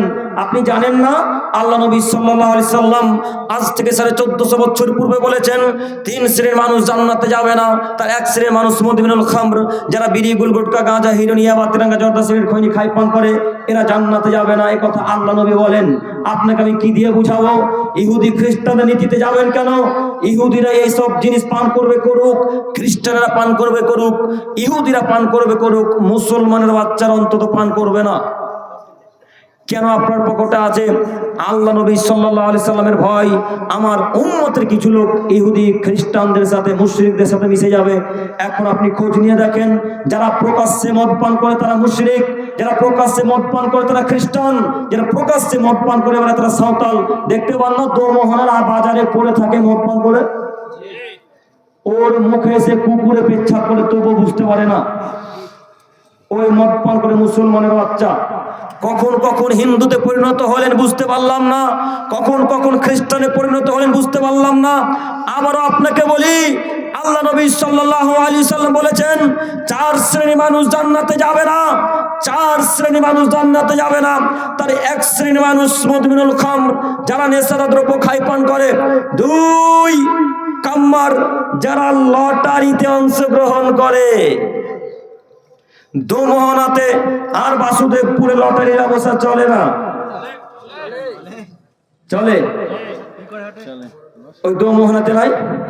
আছে তো, আমরাও তো দেখলাম আসার সময়। এইভাবে একটা লোক চেয়ার নিয়ে বসে আছে, এরকম একটা প্লাস্টিকের অথবা কাঠের টেবিল আছে, এই টেবিলের উপরে গার্ডার মারা আছে, এই গার্ডারের উপরে সারি সারি সারি সারি সারি সারি সারি করে ওই টিকিট সাজিয়ে রাখা আছে, তাই তো? এই সারি সারি করে টিকিট সাজিয়ে রাখা আছে। বলেন, যে লোকটা টিকিট বিক্রি করেছে ওটা আমার বাপ না বাসুদেবপুরের কোন এক যুবকের বাপ? বাসুদেবপুরের কোন এক যুবকের বাপ। তো যুবক ভাই, তোমাকে বলছি, তোমার বাপকে আমি জঙ্গিপুর থেকে এখানে ঠেকাতে আসবো না, তুমি ঠেকাবে? বলো যুবক ভাই, যার বাপ সে ঠেকাবে। কই তোমার বাপকে বলতে পারো না কেন? আব্বু, টিকিট বিক্রি করা হারাম, টিকিট বিক্রি করা হারাম, টিকিট বিক্রি করা হারাম। আব্বু টিকিট বিক্রি করবেন কেন? আমরা মুসলমান পরিবারে জন্মগ্রহণ করেছি আব্বু, আমরা টিকিটের মুখে লাথি মারি, আমরা টিকিটের মুখে লাথি মারি আব্বু, আমরা টিকিটের মুখে লাথি মারি। কই বলতে পারলেন টিকিটের কথা? আপনার আব্বা 14 বছর থেকে আজকে টিকিটের ব্যবস্থা করছেন, একবার বলতে পারেন না? কিসের শিক্ষিত মানুষ আপনি? আপনার আব্বা আজকে 20 বছর থেকে টিকিটের এজেন্ট, আপনি এমএ পাস ছাত্র, কই নিষেধ করতে পারলেন আপনি? আপনার বাপ 17 বছর ধরে টিকিটের ব্যবস্থা করেন, আপনি বিএড পাস ছাত্র, কই নিষেধ করতে পারলেন আপনি? আপনাকেও বলছি, এই বিদ্যাকে লাথি মেরে ছুঁড়ে ফেলে দেন। আপনার বিদ্যা কাজকে মাটির তলে পুঁতে দিতে এসেছি। যেই বিদ্যার টিকিট বাধা দিতে পারে না, যেই বিদ্যার টিকিটের মুখে লাথি মারতে পারে না, যেই বিদ্যা মদের মুখে লাথি মারতে পারে না, যেই বিদ্যা বিড়ির মুখে লাথি মারতে পারে না, যেই বিদ্যা সিগারেটের মুখে লাথি মারতে পারে না, ওই বিদ্যাকে মাটির তলে পুঁতে দেন, ওই বিদ্যাকে মাটির তলে পুঁতে দেন, ওই বিদ্যাকে মাটির তলে পুঁতে দিয়ে আবার ইমাম সাহেবের কাছে বিদ্যা অর্জন করেন। যেই বিদ্যা আপনাকে শিখাবে টিকিটের মুখে লাথি মারা, যেই বিদ্যা আপনাকে শিখাবে বীরের মুখে লাথি মারা, যেই বিদ্যা আপনাকে শিখাবে সিগারেটের মুখে লাথি মারা, যেই বিদ্যা আপনাকে শিখাবে গুটকার মুখে লাথি মারা, এমন বিদ্যা অর্জন করতে হবে। বড় দুঃখের বিষয়, যারা মুসলমানের বাচ্চা মুসলমান, এরাই লটারির এজেন্সি, এরাই লটারির এজেন্সি, এরাই লটারির এজেন্ট। যে লোকটা বিক্রি করে সেও মুসলমান, যে লটারি কাটে সেও মুসলমান, যে লটারিগুলো বাইরে থেকে নিয়ে আসে সেও মুসলমান। তো এবার আপনাকে বলছি, এদেরকে ইহুদি খ্রিস্টানেরা কচু কাটা করে ওই নাগরের ব্রিজে ভাসিয়ে দিবে না তো কাদেরকে কাটবে বলেন? এই সমস্ত মুসলিমদেরকে ইহুদি খ্রিস্টানেরা কচু কাটা করে কেটে নাগর ব্রিজে অন্য কোন পদ্মা নদীতে বা মহানন্দা নদীতে ভাসিয়ে দিবে না তো কাকে কাটবে? কথা বুঝেননি? এদেরকে ইহুদিরা কাটবে, এদেরকে খ্রিস্টানরা কাটবে। আপনারা বলছেন বেলডাঙ্গার সমস্ত মুসলিমদেরকে হিন্দুরা হত্যা করে দিল। বেলডাঙ্গার খবর শুনেছিলেন? শুনেছিলেন কি? 6 দিন নেট বন্ধ ছিল আমাদেরকে 6 দিন পর্যন্ত জানতে দেওয়া হয়নি কি হয়েছে না হয়েছে, ওর ভেতরে কি হয়েছে আল্লাহু আলাম, আল্লাহ জানে। সম্মানিত দিনী ভাই, আপনি এই উত্তর দিনাজপুরের বাসুদেবপুর গ্রাম থেকে আফসোস করে বলছেন ওই উত্তরপ্রদেশের মুসলিমদেরকে মেরে ফেললো, ওই রাজস্থানের মুসলিমদেরকে হত্যা করে দিল, ফিলিস্তিনের মুসলিমদেরকে কেটে ফেলে দিল, অমুক জায়গার মুসলিমদেরকে হত্যা করে দিল। তো আমাকে আপনাকে কাটবে না তো হিন্দুদেরকে কাটবে ইহুদিরা? ইহুদিরা জিন্দেগিতে হিন্দুকে কাটবে না, ইহুদিরা জিন্দেগিতে খ্রিস্টানকে মারবে না। আজ পর্যন্ত আপনি এমন একটা রেকর্ড দেখাতে পারবেন না যে ইহুদিরা খ্রিস্টান বা হিন্দুদের সাথে শত্রুতা করেছে বা মেরেছে। ওদের একটাই বড় শত্রু, তার নাম মুসলমান। এটাই ওদের টার্গেট যে মুসলমানকে ধ্বংস করতে হবে। আপনি কেন টিকিটের ব্যবস্থা করলেন? আপনি কি কাজকর্ম করতে পারেন না? আপনি কি পঙ্গু হয়ে গেছেন? আপনার হাত পা কি ভেঙে গেছে? আপনি কেন এই কুব্যবস্থা নোংরা ব্যবস্থা করতে যাবেন? আপনি কেন হারাম ব্যবস্থা করতে যাবেন? আপনি নোংরা ব্যবসায় কেন লিপ্ত হলেন? যুবক ভাই, আপনাকে বলছি, আপনার আব্বাকে বলেন, আব্বু আজকে থেকে লটারি ব্যবস্থা করবেন না। আব্বু আজকে থেকে লটারির ব্যবস্থা করবেন না আব্বু, ভাগ্যে যদি আব্বু ভিক্ষা করা থাকে তো ভিক্ষা করে খাবো আব্বু, কিন্তু লটারির ব্যবস্থা করে প্রতিদিন মাছ মাংস দিয়ে ভাত খাবো না। বলতে পারবেন আব্বুকে? বলতে পারবেন ইনশাল্লাহ? লটারির ব্যবস্থা চলবে না, লটারির ব্যবস্থা হারাম, লটারির ব্যবস্থা হারাম, লটারির ব্যবস্থা হারাম। আবারও বলে গেলাম, সম্মানিত দিনী ভাই, আপনাদেরকে আমি অনুরোধ করে বলতে চাইছি, এই যাবতীয় যত ব্যবসা আছে এই সব ব্যবসার মুখে লাথি মেরে দিতে হবে, সব ব্যবসাকে ছুঁড়ে ফেলে দিতে হবে, সব ব্যবসাকে ছুঁড়ে ফেলে দিতে হবে। আরো একটা কথা, একটু আমার দিকে তাকান। যদি কারোর জায়গাতে লটারি বিক্রয় হয়, একটু আমার দিকে তাকান, যদি কারোর জায়গাতে লটারি বিক্রয় হয় বা কোনো মানুষ দোকান ভাড়া দেয় যে আপনি এই দোকানে লটারি বিক্রয় করুন, বা এজেন্সি হিসেবে ভাড়া নেন, অনেকের কোন দোকান থাকে না ভাড়া দেয়, ওই লটারিওয়ালাকে লটারির জন্য ঘর ভাড়া দেওয়া হারাম, ওই লোকটাকে ঘর ভাড়া দেওয়া হারাম, ওই লটারিওয়ালাকে ঘর ভাড়া দেওয়া হারাম। এই টাকা হারাম উপার্জন, এই টাকা ইসলামের সমর্থন করে না, এই টাকা গ্রহণ করা যাবে না, এই টাকা নেওয়া যাবে না। সম্মানিত মুরব্বী সাহেব, আপনাকে বলছি, খুব শখ করে লটারির টাকা দিয়েছিলেন। কিছু প্রশ্ন উত্তর ছিল, করা যাবে? প্রশ্ন উত্তর নয়, কিছু থাকলে বলেন। প্রশ্ন উত্তর করা যাবে? আর কি আছে? প্রশ্ন উত্তর না। জানতে চেয়েছে, জুমার সালাতে শুরুর পূর্বে কোনো ইমাম যখন বলছে টাকনুর নিচে কাপড় থাকলে উঠে নেন, এটা অন্য সালাতে কেন বলেন? ওনাকে জিজ্ঞেস করতে হবে, প্রশ্ন করতে হবে না, প্রশ্ন উত্তর দেবো না। প্রশ্ন উত্তর না, এটা কিছু বলে।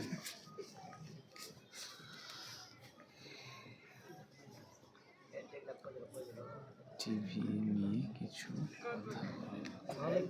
যৌতুক। সম্মানিত দিনী ভাই ও বোন, বলছিলাম যে টিকিটের ব্যবস্থা করার জন্য যদি কোনো মানুষ ঘর ভাড়া দেয়, তাহলে সেই ঘর ভাড়া দেওয়া জায়েজ নয়, সেই ঘর ভাড়া দেওয়া যাবে না। একটু আমার দিকে তাকান, এখানে বলছে যে টিভি নিয়ে কিছু বলেন। টিভি টিভি টিভি চায়ের দোকানে টিভি নিয়ে কিছু বলতে বলছে। আচ্ছা বলি তাহলে, চায়ের দোকানে টিভি চলছে, যে মুরব্বী সাহেবের, ওই লোকটা আবার তাহাজ্জুদও পড়ে। যে লোকটা চা বিক্রি করে জিজ্ঞেস করেন যে আপনি তাহাজ্জুদ পড়েন? হ্যাঁ, প্রতিদিন তাহাজ্জুদ করি, খোঁজ খবর নিয়ে দেখেন বলবে। তো ওই চাওয়ালাকে, চায়ের দোকানওয়ালাকে বলছি, ও মুরব্বী সাহেব, আপনি কি ধর্মটাকে আপনার বাপের মতো ভেবেছেন যে যখন খুশি আব্বা বলবেন, যখন খুশি আবার ছেড়ে দিবেন? কিসের জন্য টিভি চলছে দোকানে?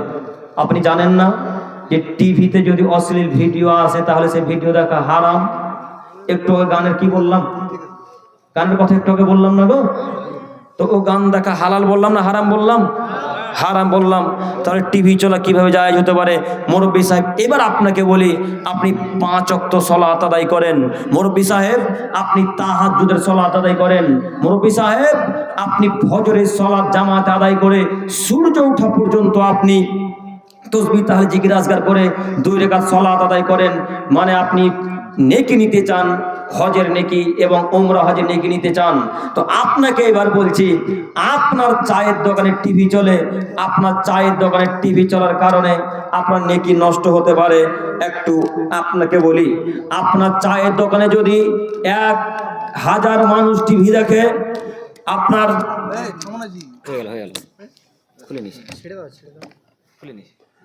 আপনার চায়ের দোকানে যদি 1000 মানুষ টিভি দেখে, তাহলে 1000 মানুষ টিভি দেখে যত পাপ করলো, আপনি টিভিটা চালু করেছেন তার জন্য একাই তত পাপ করলেন। কথা বুঝতে পেরেছেন? টিভির দোকানে, চায়ের দোকানে যদি এখন 100 মানুষ টিভি দেখে, নোংরা ল্যাংটা মেয়েদের টিভি দেখে, তাহলে 100 মানুষ টিভি দেখে যত পাপ করলো, যে লোকটা চায়ের দোকান দিয়েছে সে লোকটা একাই তত পাপ করলো। একটু আপনাকে বলি, টিভি, চায়ের দোকান আবার টিভি ছাড়া চলে না। চায়ের দোকান টিভি ছাড়া চলে না। মুরব্বী সাহেব মনে করেছে যত ল্যাংটা মেয়েদের টিভি ভিডিও দিতে পারবো তত মানুষ আমার দোকানে চা পান করতে আসবে। মুরব্বী সাহেব মনে করেছে যত নোংরা ভিডিও চলবে তত লোক আসবে, এটাই তার ধারণা। টিভিটা হচ্ছে চায়ের দোকান, মনে হচ্ছে একটা বেশ্যালের আড্ডাখানা। চায়ের দোকান যেন মনে হচ্ছে একটা বেশ্যালের আড্ডাখানা। ওই বেশ্যালের মেয়েদেরকে মুরব্বী সাহেব দুই চোখকে বড় বড় করে বেশ্যালের মেয়েদেরকে দেখে। মুরব্বী সাহেবের লজ্জা হয় না? মুরব্বী সাহেবের হায়া হয় না?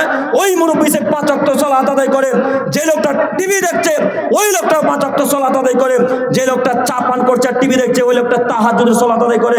ও মুরব্বী সাহেব, আপনাকে বলছি এই নীতি বাতিল করতে হবে। এই টিভির মুখে লাঠি টিভিকে চূর্ণ বিচূর্ণ করে দিতে হবে।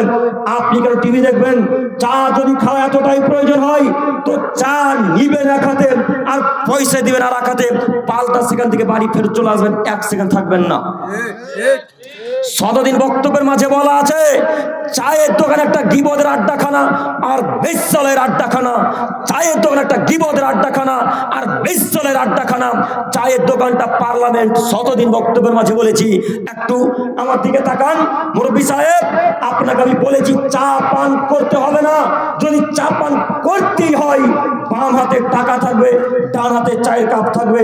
চায়ের কাপ এক হাতে নিয়ে বাম হাতে টাকা দিয়ে সঙ্গে সঙ্গে পাল্টা ফেরত চলে আসবেন। ওখানে 1 সেকেন্ড আর ভিডিও দেখবেন না। কি হিসেবে ভিডিও দেখতে শুরু করলেন? ওখানে ল্যাংটা মেয়েরা ড্যান্স করে, ওই বেশ্যালের প্রতিদলের মেয়েরা ড্যান্স করে। আপনি দেখছেন, লজ্জা হয় না? ওইখানে টিভি দেখে বাপ, পাশে দেখে ভাতিজা, তার পাশে দেখে বাপ, তার পাশে দেখে মামা। 1000 গ্রামের মানুষ একসাথে চায় ধরে টিভি দেখে। কারোর লজ্জা হয় না? সব লজ্জা বিদ্যা বুদ্ধি ওই বাজারটাতে বিক্রি করে খেয়েছে, সব বিক্রি করে দিয়েছে। তাই বাপও একসাথে টিভি দেখে, নিজের ছেলেও দেখে, মামাও দেখে, গ্রামের আত্মীয় স্বজন সবাই চায়ের দোকানে একসাথে টিভি দেখে। সম্মানিত মুরব্বী সাহেব, এই নীতি বর্জন করুন। আপনি 5 ওয়াক্ত সালাত আদায়কারী ব্যক্তি, আপনি তাহাজ্জুদ গুজার ব্যক্তি, আপনার দ্বারাতে এই নীতি চলে না, এই নীতি আপনার দ্বারাই শোভনীয় নয়। আর একটি কথা, টিভির কথা যখন এলো একটা কথা বলেই যাই। বাড়িতে আপনাদের এলসিডি টিভি আছে না? সবার বাড়িতে নাই আলহামদুলিল্লাহ, প্রায় বাড়িতে আছে। আছে আছে তো প্রায় বাড়িতে টিভি আছে। ওই টিভির সাইজ আনুমানিক 36 ইঞ্চি, তাই না? 36 ইঞ্চির এলসিডি টিভিটা চলে, ওখানে গান বাজনা চলে, নোংরা ফটো চলে, হাজার হাজার ভিডিও চলে। আর ওই ভিডিও ডাইনিং টেবিলে বসে বাপ মা মেয়ে ছেলে বউ সবাই একসাথে দেখে। আচ্ছা বলেন তো, এরা কি শিক্ষিত মানুষ? যে লোকটার বাড়িতে টিভি আছে খোঁজ নিয়ে দেখেন, ও আপনাদের এই স্কুলের হেড টিচার। খোঁজ নিয়ে দেখেন, ও কোনো এক গ্রামের স্কুলের মাস্টার, ওর বাড়িতে টিভি চলে। ও বলছে বেটা তোমার ঘরে টিভি প্রয়োজন তো লাও বেটা, তোমাকেও টিভি কিনে দিচ্ছি, আমি তো একাই জাহান্নামে যাব না। লাও বেটা তোমার ঘরে টিভির ব্যবস্থা করে দিলাম, তুমিও রাতভর টিভি দেখো, আমিও রাতভর টিভি দেখি, বাপ বেটা একসাথে জাহান্নামে যাব। বাপ বলছে একাই জাহান্নামে যাব কেন, পরিবারকে নিয়েই যাব। তাই সবাই মিলে একসাথে টিভি দেখে। আর মোবাইল তো আছে, মোবাইল তো আছেই। কত বড় আপনার আম্মা অশিক্ষিত, আপনার একটা ছোট বোন আছে গো, ছোট বোন যার বয়স আছে 3 বছর বা 4 বছর। আপনার আম্মা রান্না করছে মনে করে, তো রান্না করতে করতে আপনার ছোট বোনটা কান্না করতে লেগেছে। তো কান্না করতে করতে করতে করতে করতে তখন আপনার মা এক পর্যায়ে বলছে, রহিমা ওদের বেটি ওখানে মোবাইল আছে, যা শফিকের ভিডিও দেখ। কত বড় বেহায়া আর বেহায়া। ওরা কি আমার MA পাস ছাত্রী। শফিককে চেনেন নাকি সবাই? শফিকের ভিডিও নাকি মুসলমানের বাচ্চারা দেখে। ওরাকে যদি মুসলমান বলেন তাহলে আসলে মুসলমান কে? শফিকের ভিডিও যারা দেখে তাদেরকে যদি আপনি মুসলমান বলেন তাহলে আসলে মুসলমান কে গো? শফিকের ভিডিও চলে মুসলমান পরিবারে, মানে আপনি জানেন না শফিক আল্লাহকে আর আল্লাহর রসুলকে ডাইরেক্ট অপমান করে গো। বোঝেননি কথা? ডাইরেক্ট অপমান করে আল্লাহ এবং তার রাসূলকে। আব্দুল করিম ভাই কিভাবে অপমান করে? আল্লাহ স্পষ্ট বলছে গান বাজনা হারাম, আল্লাহর রসুলও বলছে স্পষ্ট গান বাজনা হারাম। তো শফিক যে গান বাজনা চালালো তো এখন আল্লাহ ও রাসূল অপমান করলো না? করলো। ওই শফিক হাজার হাজার মহিলার সাথে ডান্স করে, হাজার হাজার মানুষের সাথে ডান্স করে, নোংরা নোংরা ভিডিও করে সারা পৃথিবীর মানুষ দেখে, তো আল্লাহ রাসূল অপমান করলো কি করলো না? করলো। ওই ছেলেটার চ্যানেল আপনারা সাবস্ক্রাইব করে আছেন, মানুষ মনে করেন না নিজেকে? ওই ছেলেটার চ্যানেল কেন সাবস্ক্রাইব আপনার মোবাইলে থাকবে? ওর কেন চ্যানেল আপনার মোবাইলে থাকবে? ফেসবুক আইডি আপনার আইডিতে থাকবে কেন? মোবাইলে থাকবে কেন? আমরা তোকে পা দিয়েও মানি না গো। বাচ্চা ছেলে মেয়েকে বললেন শফিকের ভিডিও দেখ, মানে কেন ওই ভিডিও জায়গাতে বলতে পারলেন না রহিমা ও তো আব্বু ওখানে মোবাইলটা আছে, আম্মু তো ওখানে আব্দুল বাড়ির ভিডিও দেখ। আব্দুল বাড়িকে চেনেন? দেখেছেন আব্দুল বাড়ি? এ তো আব্দুল বাড়ি হে আচ্ছা বাচ্চা হে বলে না, বাংলাও আছে হিন্দিও আছে।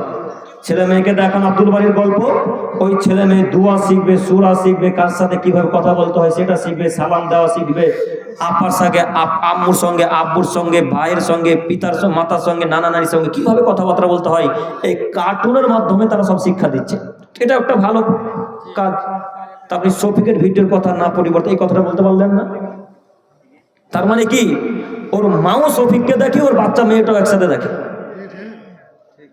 সম্মানিত মা ও বোন, সম্মানিত তুমি ভাই, আপনাদেরকে আমি অনুরোধ করে বলছি, এই শফিকের ভিডিও আর দেখবো না ইনশাআল্লাহ।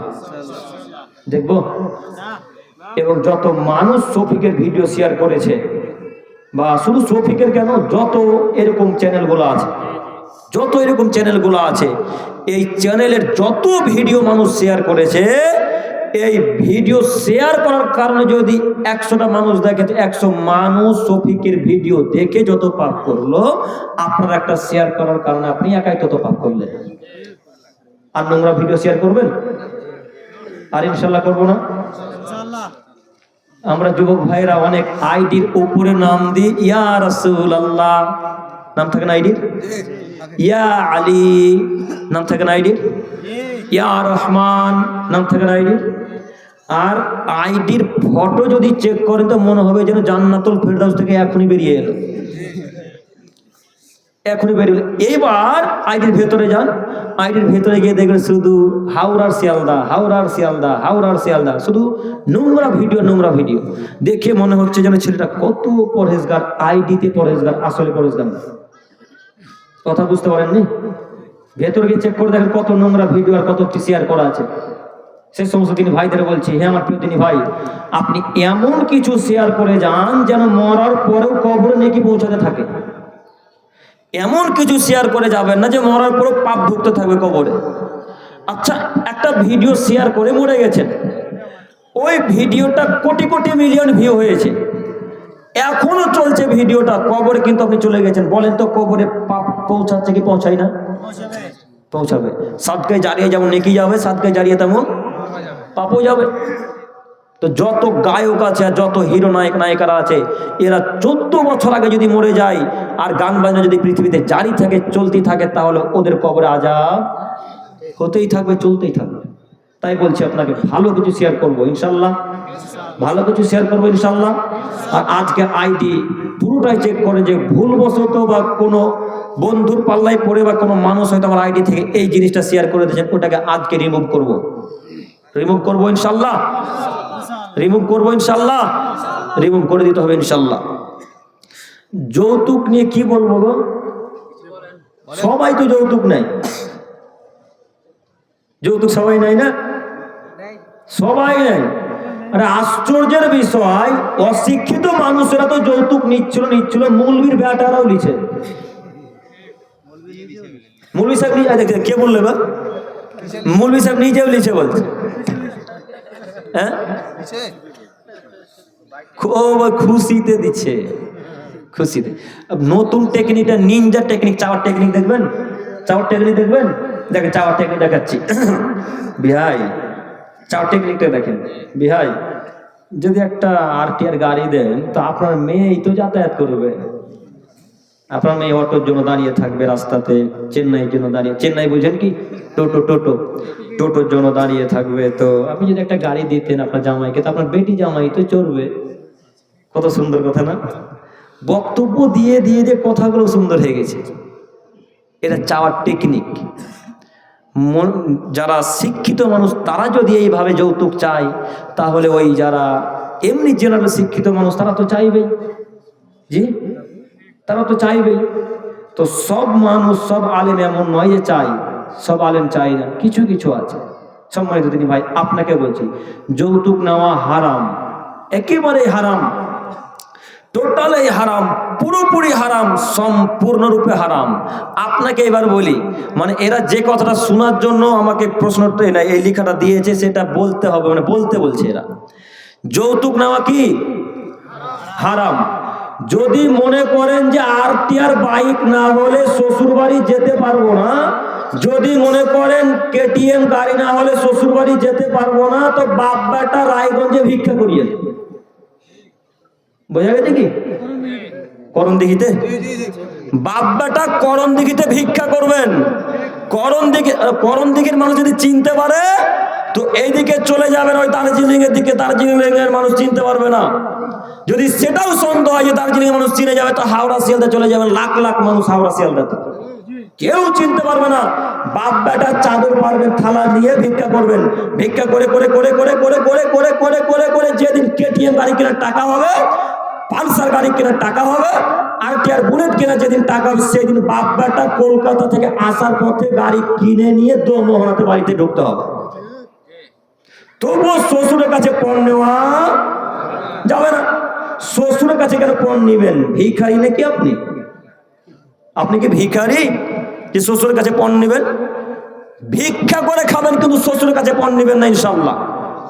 ইনশাল্লাহ ভিক্ষা করে খাবেন কিন্তু শ্বশুরের কাছে টাকা চাইবেন না যে শ্বশুর সাহেব পণ হিসেবে টাকা দেন। বোঝা গেছে কি?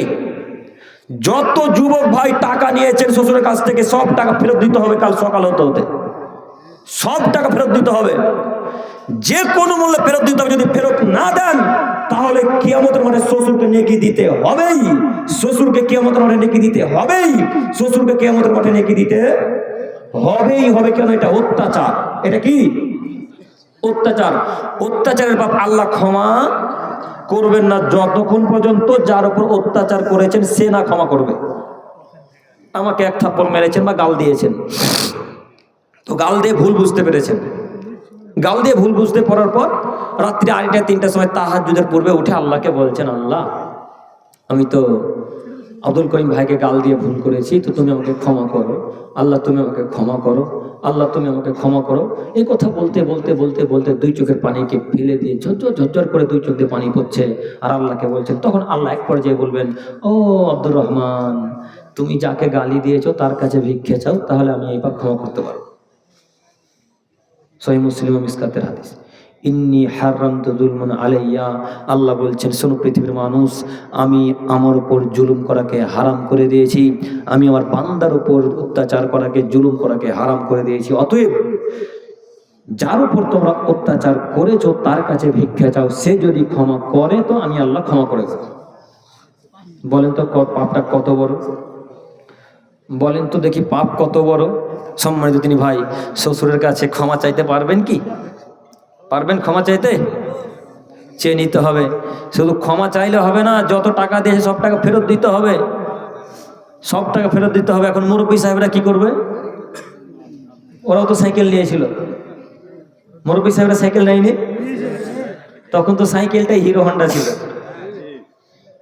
তো সাইকেলের টাকা এখন শ্বশুরকে কিভাবে ফেরত দেবেন? শ্বশুর তো এখন মরে গেছে, শ্বশুর তো এখন মারা গেছে, কিভাবে ক্ষমা চাইবেন? এখন আপনাকে একটা উপদেশমূলক কথা দিয়ে বলি, হাদিস নয়, উপদেশমূলক কথা বলছি।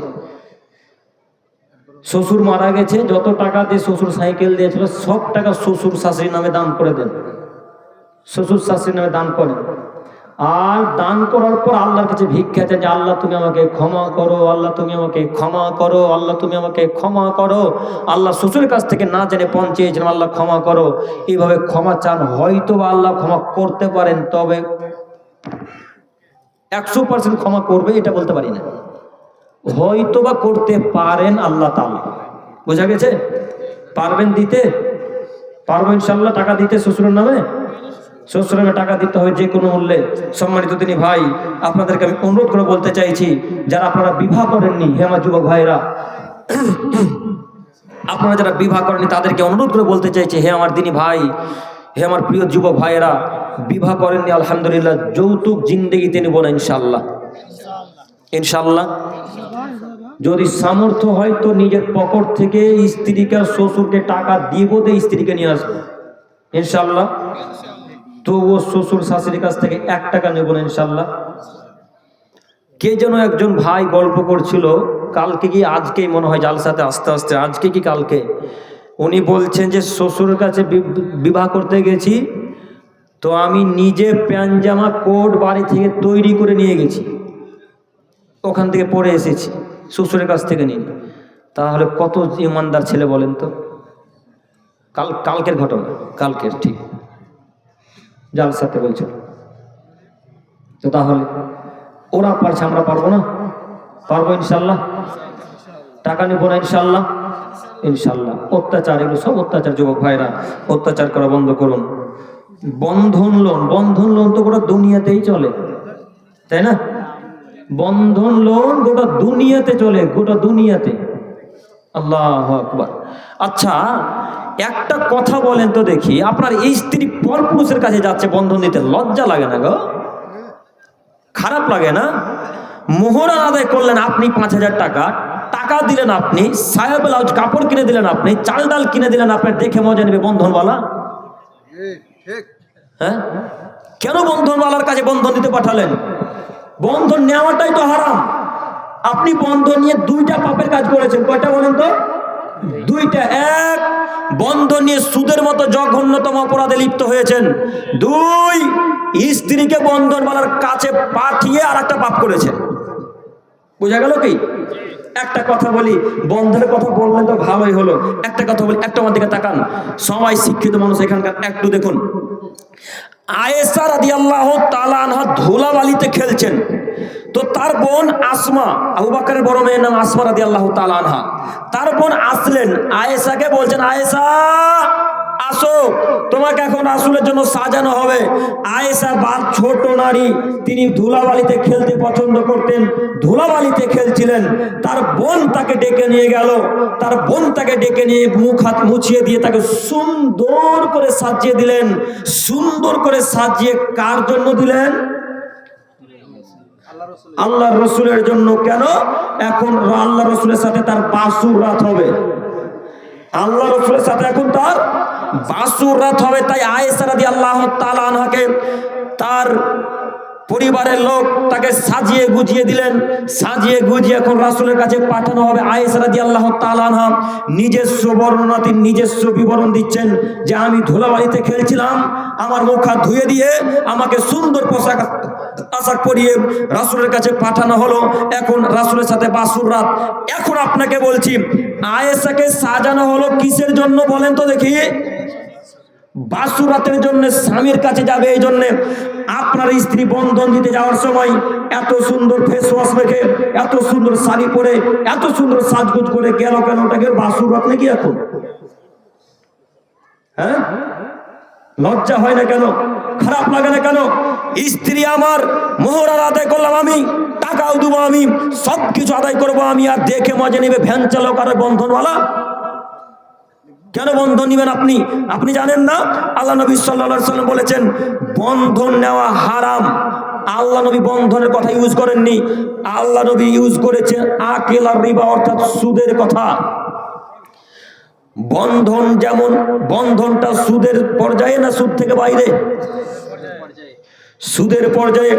আল্লাহ নবীর বাণী একটু শোনাচ্ছি, বুক সহিহ মুসলিম মিসকাতের হাদিস, আনাস ইবনে মালিক রাদিয়াল্লাহু তাআলা আনহু থেকে বর্ণিত। তিনি বলেন রাসূলুল্লাহ সাল্লাল্লাহু আলাইহি সাল্লাম বলেছেন, লানা রাসূলুল্লাহ সাল্লাল্লাহু আলাইহি সাল্লাম, আল্লাহর রাসূল লানত করেছেন আকিলা রিবা ওয়া মুকিলাহু ওয়া আকিলা রিবা মুকিলাহু ওয়া আকিলা রিবা ওয়া মুকিলাহু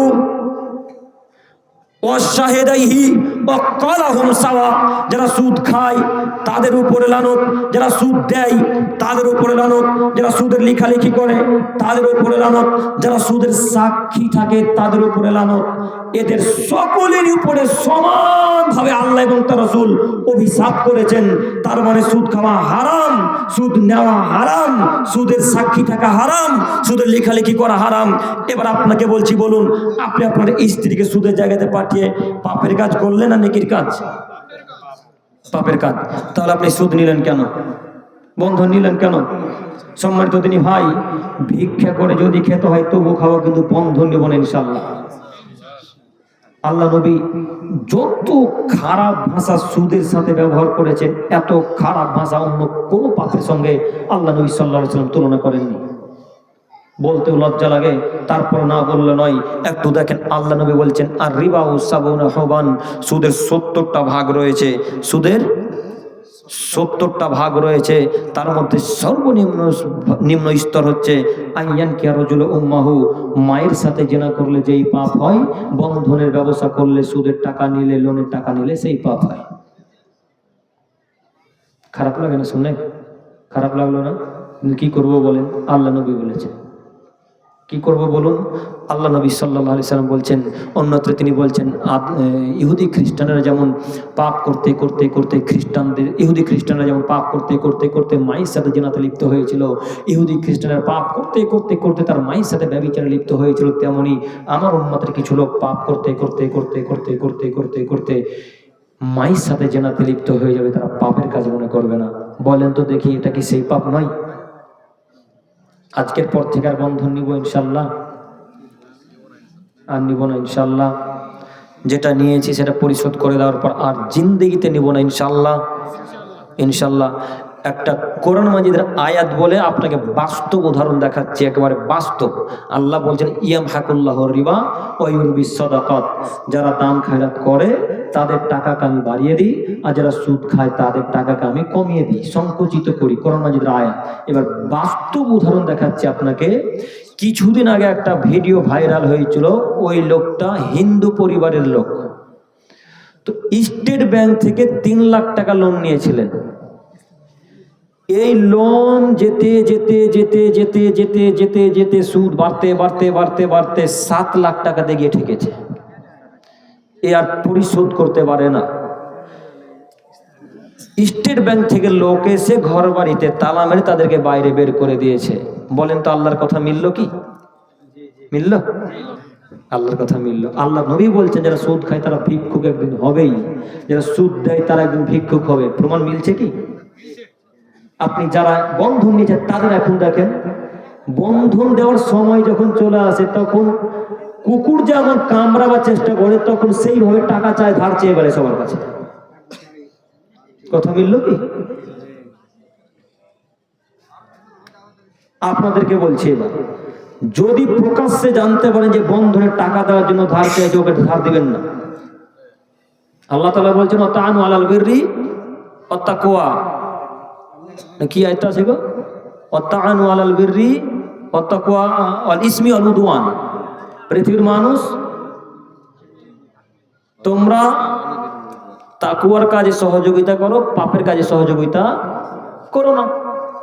তো এই যে লোকটা সুদ দিতে যাচ্ছে, আপনি টাকা ধার দিলেন, এটা সহযোগিতা হলো না?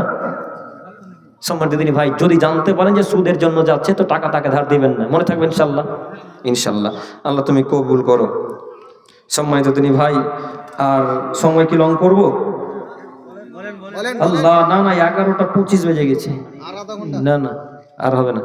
সম্মানিত দিনী ভাই, এখানে জরুরি আরেকটা কথা বলছি, যে হয়তো অনেক মহিলারা আছে যারা দোকান দেয় বা দোকানে বসা উঠা বসা করে, এটা ঠিক হচ্ছে না। আপনাদের মা বোনদেরকে একটু সতর্ক করবেন, দোকানে মহিলারা কেন বসবে, পুরুষ মানুষকে বসাতে হবে।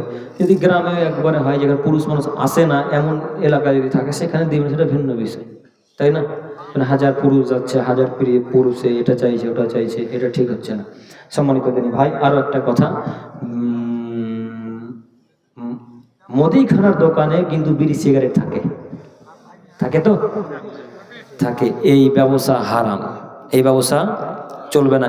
একটা কথা, যাদের মুদিখানার দোকান আছে তারা শুনুন, আপনি আলু, শাক, সবজি, ডাল, চাল বিক্রয় করে 99 টাকা জিনিস বিক্রয় করলেন, 99 টাকা জিনিস বিক্রয় করলেন, 1 টাকার গুটকা বিক্রয় করলেন, এই 1 টাকাটা 99 টাকাতে মিলিয়ে এখন 100 টাকা করলেন। এখন এই গোটা 99 টাকাটা এখন পবিত্র থাকলো না অপবিত্র হলো? অপবিত্র হলো। তাহলে 2 টাকার তিরাঙ্গা গুটকা বেচে 98 টাকার ভালো জিনিস বিক্রি করে নষ্ট করে দিলে লাভ আছে? লাভ নেই। এখন হয়তো যাদের দোকান আছে তারা বলবে গুটকা না বিক্রি করলে কাস্টমার যে হয় না। হ্যাঁ, তার মানে এই আকীদা যদি আপনার থাকে তাহলে আপনি তাকদীরকে অস্বীকার করলেন, তাই তো? আর তাকদীরকে যে অস্বীকার করবে সে কাফের। যে তাকদীরকে অস্বীকার করবে সে কাফের। সম্মানিত দিনী ভাই, ওই সেই দিন ভাগ্য লেখা হয়েছে যে আপনি কি বিক্রি করবেন, কি খাবেন, কিভাবে চলবেন, কিভাবে বাঁচবেন, কতদিন বসবাস করবেন, সেই দিন লেখা হয়েছে। সেই দিন লেখা আছে যে গুটকা না বিক্রি করেও খেতে পারবেন, বিড়ি না বাঁধলেও খেতে পারবেন, বিড়ি দোকানে না রাখলেও খেতে পারবেন। এই বিশ্বাস নিয়ে চলেন, ইনশাল্লাহ জান্নাত হবে। এই বিশ্বাস নিয়ে চলেন, জান্নাত হবে ইনশাল্লাহ। মনে থাকবে ইনশাল্লাহ। সভাপতি সাহেব কই আছে? আর লং করবো না, আপনারা সবাই উঠে গেছেন, আর লং করতে চাইছি না। আপনাদের সকলকে আমি বলতে চাইছি পরিশেষে আজকের সারমর্ম কথা আমরা কি বুঝতে পারলাম বলেন একটু? সালাত, যে কোনো মূল্যে 5 ওয়াক্ত সালাত আদায় করবো ইনশাল্লাহ। ইনশাল্লাহ। 2, দ্বিতীয় নাম্বার যে কথাটা বলেছিলাম সেটা মাদ্রাসা স্কুলে নামে যে কুসংস্কার চলছে সব কুসংস্কার বন্ধ করা। 3 নম্বরে যে কথাটা বলেছিলাম টিকিট, বিড়ি, গুল, গুটকা। 4র্থ নম্বর যে কথাটা বললাম টিভি, লোন, বন্ধন সবকিছু এলো এখানে। তো এবার আপনাদেরকে আমি পরিশেষে বলতে চাইছি যে জিন্দেগিতে কখনো আর অশ্লীল নোংরা মেয়েদেরকে দেখবো না ইনশাল্লাহ। ইনশাল্লাহ। জিন্দেগিতে ইচ্ছাকৃত সালাত কাজা করবো না ইনশাল্লাহ। ইনশাল্লাহ। জিন্দেগিতে কখনো কখনো কোনোদিনও ওই রকম অনুষ্ঠানে অংশগ্রহণ করবো না যে অনুষ্ঠানে আল্লাহ এবং তার রাসূলকে অপমান করা হচ্ছে ইনশাল্লাহ। জিন্দেগিতে ওই রকম অনুষ্ঠানে যাব না যে অনুষ্ঠানে গান বাজনা চলছে ইনশাল্লাহ। এইসব অনুষ্ঠান থেকে আল্লাহ আমাদেরকে যেন বিরত রাখেন, সকলে বলি আমিন। পরিশেষে দোয়া করি, হে প্রভু দয়াময়, তুমি আমাদের সকলকে তোমার রাসূলের দেওয়া পদ্ধতিতে চলার তৌফিক দান করো, সকলে বলি আমিন। পরিশেষে দোয়া করি, হে প্রভু দয়াময়, আমরা যারা এতক্ষণ বক্তব্য শুনলাম আল্লাহ, সেই মোতাবেক আমি এবং আমার শ্রোতা মা ও বোনেরা, দিনী ভাইরা যেন সকলেই সেই মোতাবেক যেন আমল করতে পারি। আল্লাহ তুমি আমাদেরকে কবুল করে নাও, সকলে বলি আমিন। পরিশেষে দোয়া করি, হে প্রভু দয়াময়, আমরা যারা এতক্ষণ সেই সন্ধ্যা থেকে রাত্রি 11:30 প্রায় আলোচনা চলছে, আল্লাহ তুমি আমাদের সকলেরই ছোট ছোট গুনাহগুলো, বড় গুনাহগুলোকে ক্ষমা করে দিয়ে জান্নাতুল ফেরদাউস দান করো, সকলে বলি আমিন।